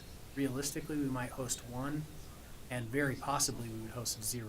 So, I don't know that we need to worry about designing a pool for meets necessarily. There's a lot of pools where we have meets. The Kara Swim program goes all over Thornton, Windsor. We've swam at Broomfield. So I don't think there's a meet problem. It would be lap swimmers for exercise. Those would have to be during the mornings, right? Or maybe later in the evenings. But again, nobody's going to want to swim laps when the water park, quote unquote, is open. So that's just something to be mindful of. And then swim team. And again, we might run swim team programs in the evening like we do now, but outside after kind of the park itself is closed to the public.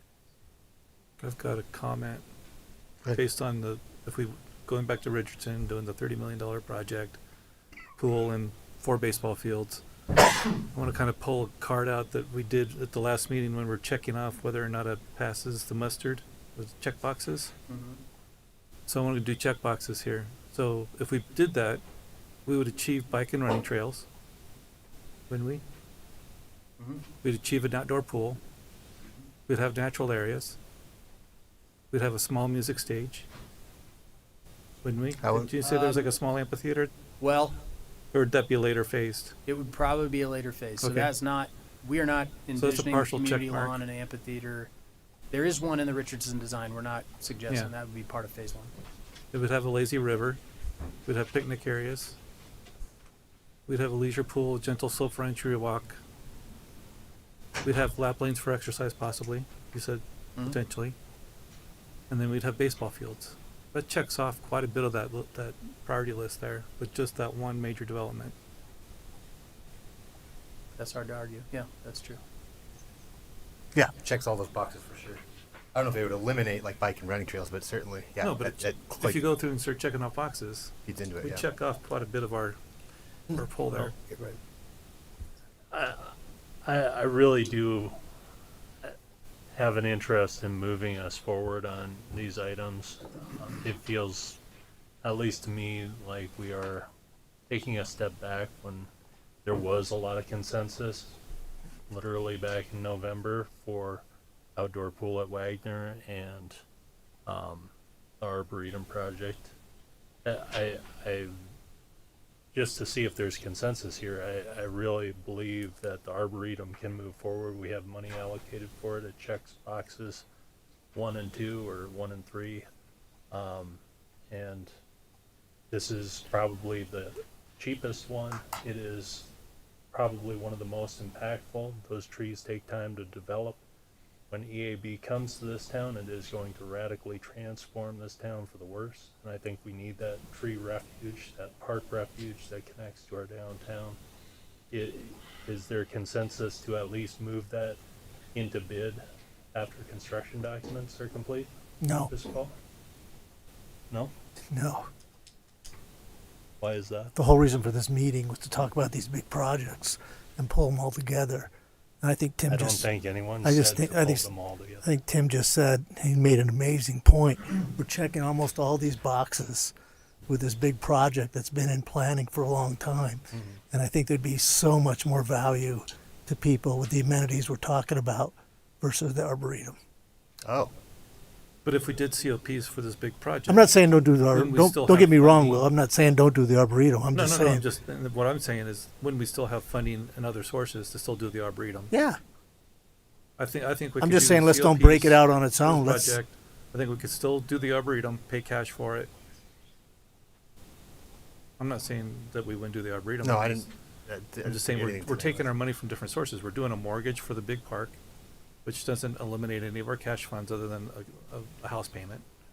But we still have cash left over that we could do the Arboretum, and we could still proceed with concept plans of Newell Farm and get that moving forward still. That we pay cash for those items because they're smaller, lower hanging fruit. And I do want to be clear, in both of the options that we presented, we can still build the Arboretum in the next couple of years. If that's the priority of the board. I mean, that's cash out of our pocket, so if you want to save it, save it, but, I think the best time to plant a tree was 10 years ago, so. I would request that we actually, take this to bid. This does not cost us barely anything at this point, and it's important, I think, for all of us to see that number this fall, as scheduled, to get the as bid. staff has recommended. Yes. Yeah. We brought that up 2 meetings ago that we wanted to see the final numbers on that. I That's agree. the first step. Can I make a quick suggestion? Can we go back to the survey? The survey was done in 2024. I don't know what point, but man, talk about boiling the ocean. You gave a lot of choices here, right? And if you look at some of these, skate park, done, right? That's way down low on the list. Pump track, that's covered over at the bike park.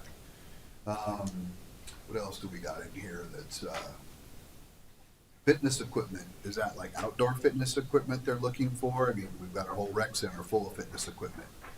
Dog park, we got a dog park. Indoor pool, we actually have an indoor pool at the rec center. So water slides, there's water slides at the rec center.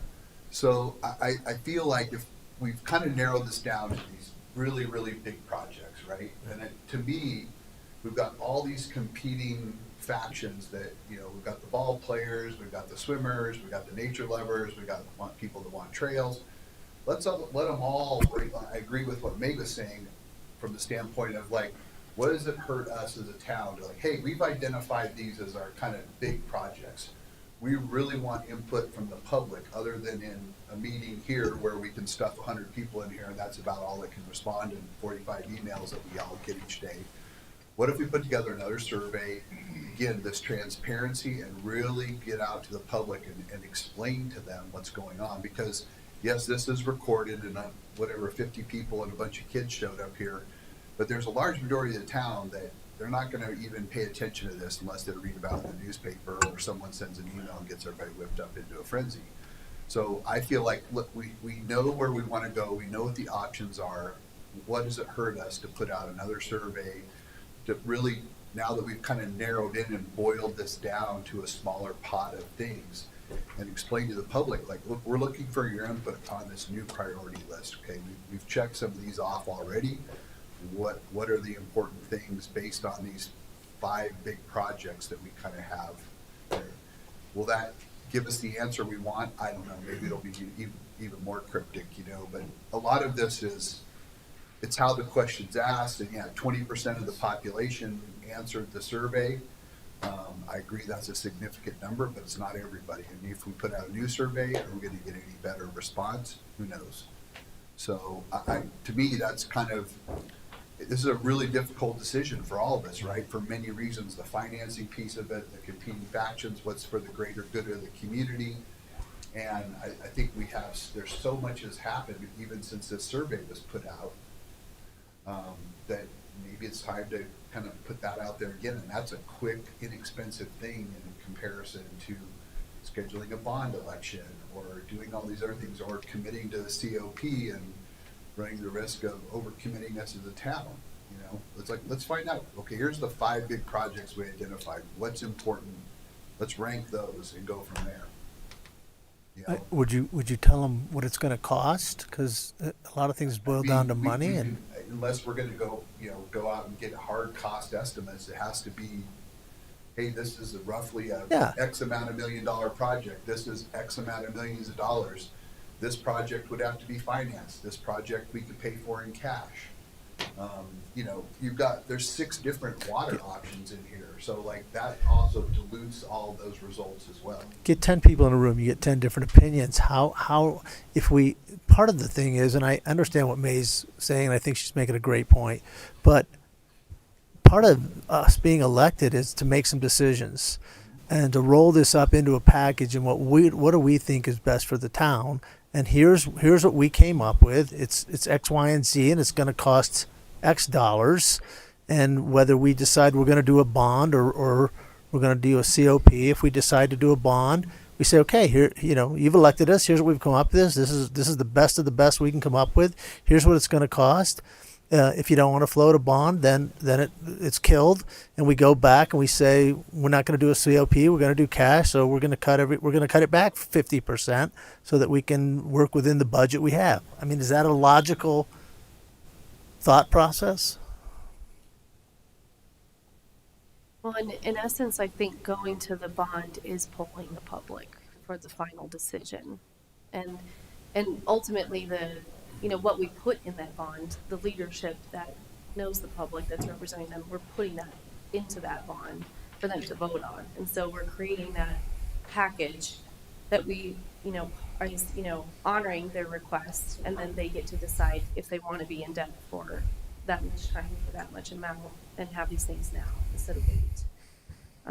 I wouldn't mind if we had a third option in our list, or maybe a tweak to that first option where the arboretum was staged over many years instead of one big chunk, and bumping up Newell Farm so that that's more priority.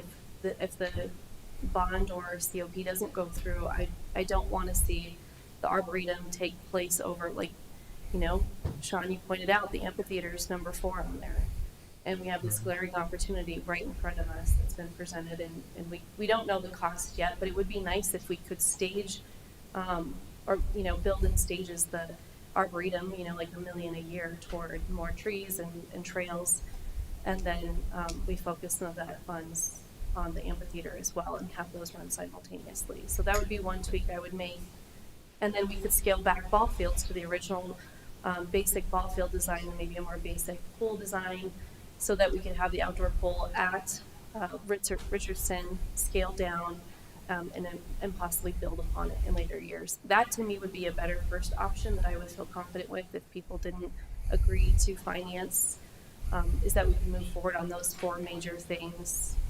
simultaneously and quickly. It just would, be a more scaled down version at first. Well, and I don't mean to complicate this worse. This is a complicated discussion, so I think we just have to accept the fact that there's a lot of back and forth here. And for what it's worth, this is a fantastic discussion. I love just the push and pull and trying to do the best thing for the community. So I really appreciate all of you. The amphitheater, performing arts music stage, something that we envisioned at Richardson as well. That's because we started that park design before we even considered buying Newell Farm Park. If you wanted an outdoor amphitheater, and I don't mean to scoop Newell Farm Park, because I know I don't want to get shanked in the parking lot either. The reality is a big community event lawn and a stage down at the southern end, right next to the lake at Richardson, that was part of that design from the beginning. Before we even envisioned Newell Farm Park. So, there are options available to us. Maybe instead of spending $8 or $9 million to build Newell Farm Park, we spend an extra $3 or $4 million at Richardson and build an outdoor amphitheater that serves our needs in the short term. I don't know. How do we help staff? Because that's what they're looking for from us. They're looking. Direction, but we got, like you said, no, it's not a yes or no now. We got like 5 different options here. I'm trying to get in my head how to Yeah, do it. Yeah. And I'm worried about a couple different things, because this is a big decision, right? But I feel and I think that the more we keep going back and forth with what everyone wants to do with everything, the more nothing gets done with anything.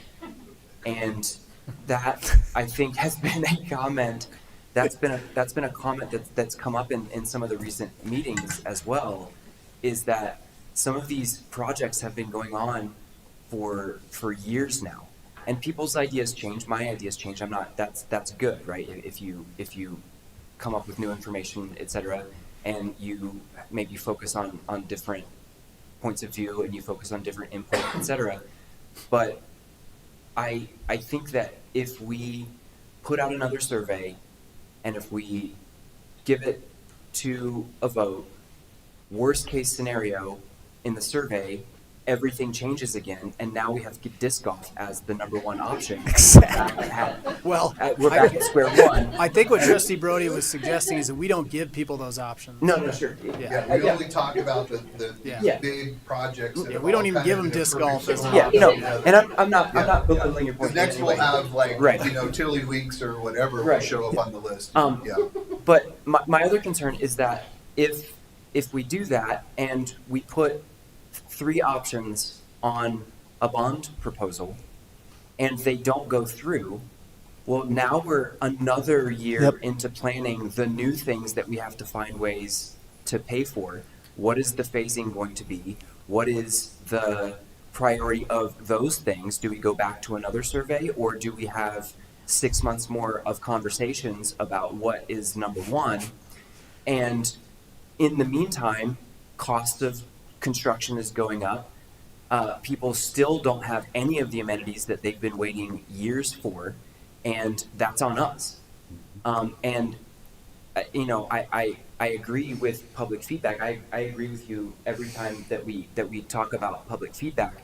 But I also have to, in certain respects, agree with Trustee Wing that sometimes we have to make a decision, and the information that we have as a group is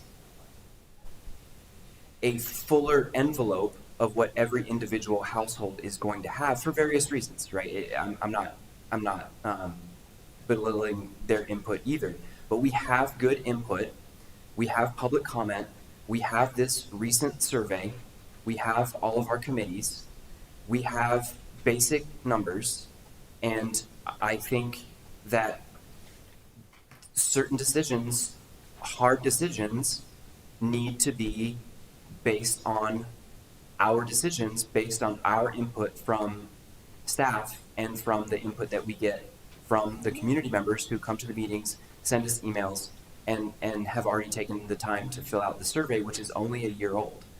And so I don't, I'm just concerned that I'm just concerned that this process is just going to continue to go on and on and on and on and on, and we're never going to make that decision. And by the time we make a decision, costs are going to go up by that 40%. Hopefully not, but that's my kind of long-term fear. If I could piggyback on that, Trustee Ayers, at least for me, I see the Arboretum bid as self-evident. We need that number. I think it's almost ready to go. But we are really coming to the fork in the road. And I do think we need to make a choice.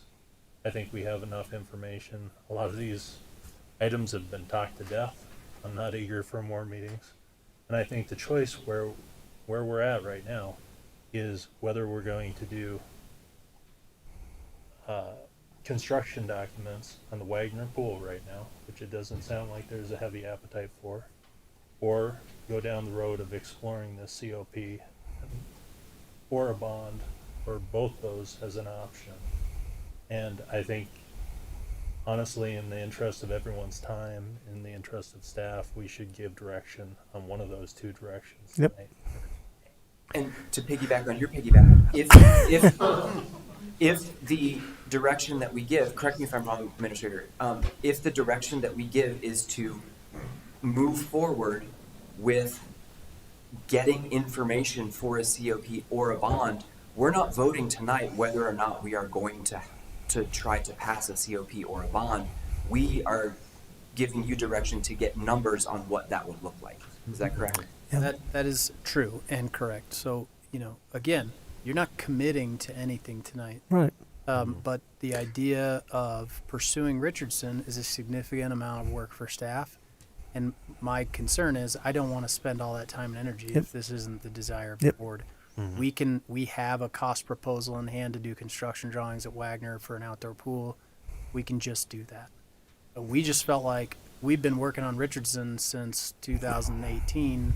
We've been in, we issued that design contract at the end of 2021. That project's been in the works for a long time. And so if there was a desire to move that project forward and we felt like we could do it financially, we just didn't want to bypass that opportunity. That's why we're here. Well, I mean, and partially why we're here is one postcard went out to every household in this community. In fairness, I will say we were going to have this conversation with you. We needed to address this. I want to be really clear and specific. It applied a lot of pressure quickly. It did, okay. But that meeting in August, that August 7th meeting where we had planned to bring this to you, that was already in the works. The postcard came after we had already been down that road as staff. So while it may have happened in parallel and it did create some pressure, we were going to bring this conversation to you either way. Okay. That was the goal of that meeting on the 7th. We just didn't get to it until 11 o'clock at night. And the postcard made that a little more challenging conversation. Mm-hmm. I'm so glad we got to have this discussion tonight in the way that it's happened. Yep. This is what I was hoping for then, with or without that postcard. Yeah. Two comments. I would just caution us, and it's been said differently, about analysis paralysis. Because we wake up in 10 years, and it's like, oh, yeah, we talked about this 10 years ago, or 20, or 30. So I think those points are super valid. The other thing that I just want to reiterate is we're not mortgaging the farm here. That's not what we're doing. Chris has conservatively said how he can cover this COP. So it's not like, and he said 10%, he's really nervous. Well, that means 90% he's good to go. That's a pretty good number, 90%. I'd bet on that. So, again, I think they've done all the legwork. They've shown us we can make it happen and how we can make it happen. And that's what gives me a comfort level. I think all of you are right. I think we're at this point that we do just need to give direction. Yeah. Yep. What would you think about looking at both options and coming at a consensus that we agree with either one? That if we come up with financing, that option looks great. If we don't come up with financing, that option is great as well. That way, at least we have those two fallbacks. With whether or not we decide financing, at least the staff knows which direction to take. And Does that I make think sense? I could put it to you like this: if you want us to do the research and bring the answers to you a little more definitively, to go from 90 to 95%. 60% of the time, it works every time. But are you But, clear on where the pool goes? I mean, do you have enough from us now that you know you're going to put it at Wagner versus, or do you still need clarification on that? So what I'm saying is, we will if the board wants us to evaluate the pool at Richardson in conjunction with the ball fields. I'll also do the research on can we do the pool at Wagner and the ball fields independent but on the same financing mechanism. I don't know.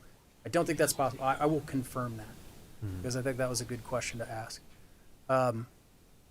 We'll do the research. We'll come back to you. I think we can have a good answer in 60 to 90 days at most.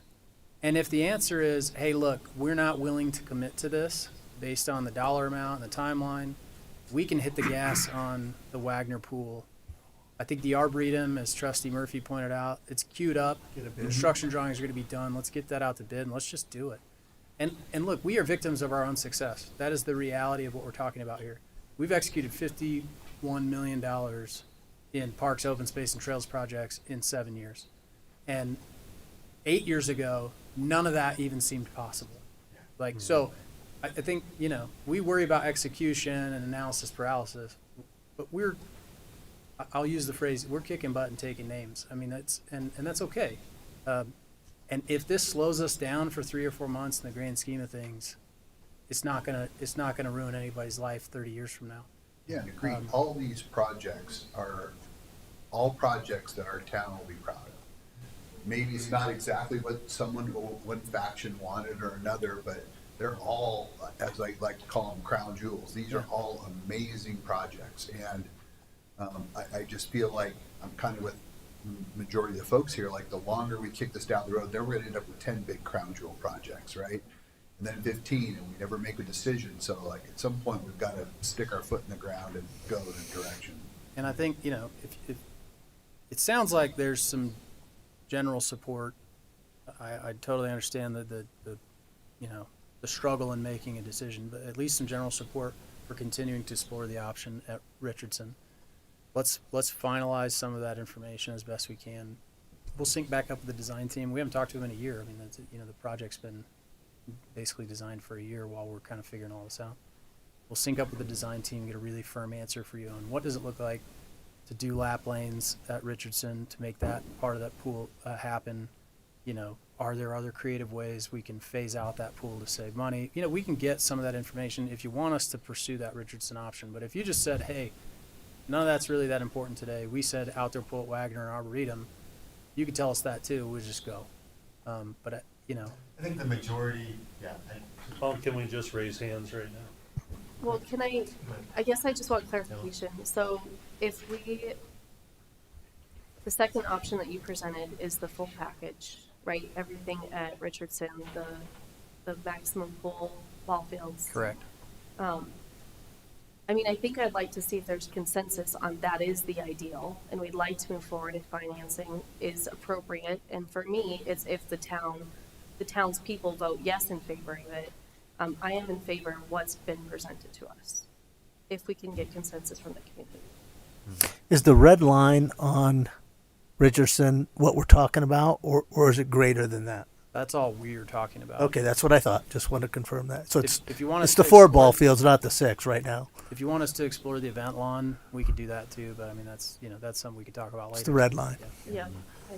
And for one more bit for clarification, the full package at Richardson, hypothetically, is not going to significantly increase the time frame for a pool. At most, it's a year. Which could happen at Wagner anyway, depending on various That's circumstances. right. Yeah, there's a whole lot of things that could happen at Wagner. I mean, as a good example, we already know the groundwater is super high at Wagner.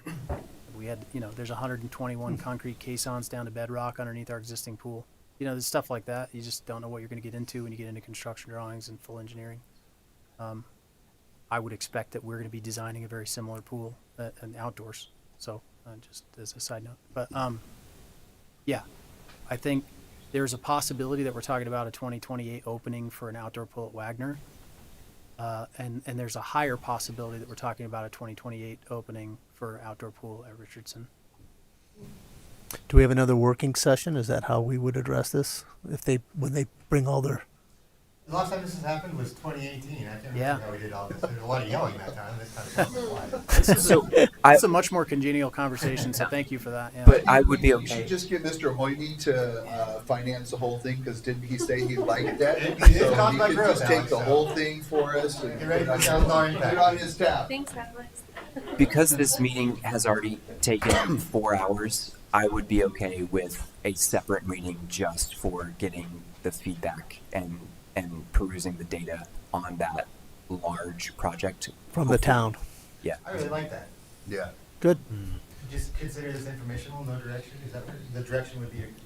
I think what I'm hearing is the direction is to further explore, and tell me if I'm wrong, but what I'm hearing is the direction is to further explore the possibility of building 4 ball fields and a large outdoor aquatics facility at Richardson to bring you back both timing, construction, possible savings, and financing confirmation, and to do that as quickly as we can so that if the board doesn't want to commit to that direction, that we can pivot very quickly back to the outdoor pool. I don't think this slows down the Arboretum either way.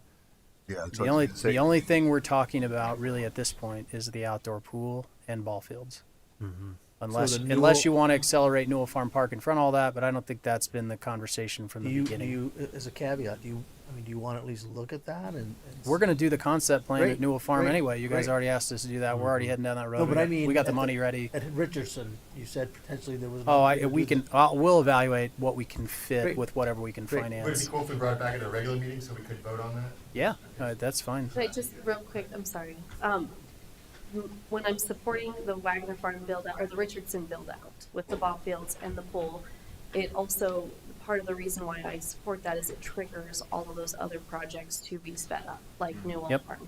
And that's it's not just we want ball fields, it's that all of these other projects get more high priority and get funding as well. And so I don't want to override those things. I want to facilitate all of it simultaneously. I think, like we stated earlier, it's just a matter of, the funding mechanism and if the town supports it. Yeah, I don't know where I support on this. I think this is great to have more information. Could come through that we agree or disagree when we get more info. But. Yeah, I mean, we're kind of trying to make a decision on kind of wags. I think, and I think I will put it like this. We have a plan we can execute tomorrow. I just don't know if it's really the plan that everybody's been working towards. And I think that's the real conversation. At least, over the longer term. I will say that's kind of what we've been working towards for the last, 9 to 12 months. But that was based on whether or not we thought we could do Richardson, right? I mean, I think that's what I've continued to hear. CLP was a game changer a little bit, right? That it was for me, if that's a possibility. If we didn't think we could finance Richardson, I don't think we'd be having this conversation. That's why we went down the path we did. Yes, that complicated the decision. Yes, that's made that a harder discussion. But I think it's a discussion that has to be had. It'd be wrong of us not to consider it. I think just from all the work that's been done for the last 10 years, it'd be silly for us not to evaluate that in detail. Do you anything more from us as far as clarity? I don't think so. I think we can put together a lot of information for you and hopefully have this back to you in parallel with our budget, which would be ideal. So Awesome. You guys, thank you all, truly, staff. This is a lot of what a very great discussion. I think it's turned out very well. Thank you, everyone. I'm going to go ahead and adjourn the meeting.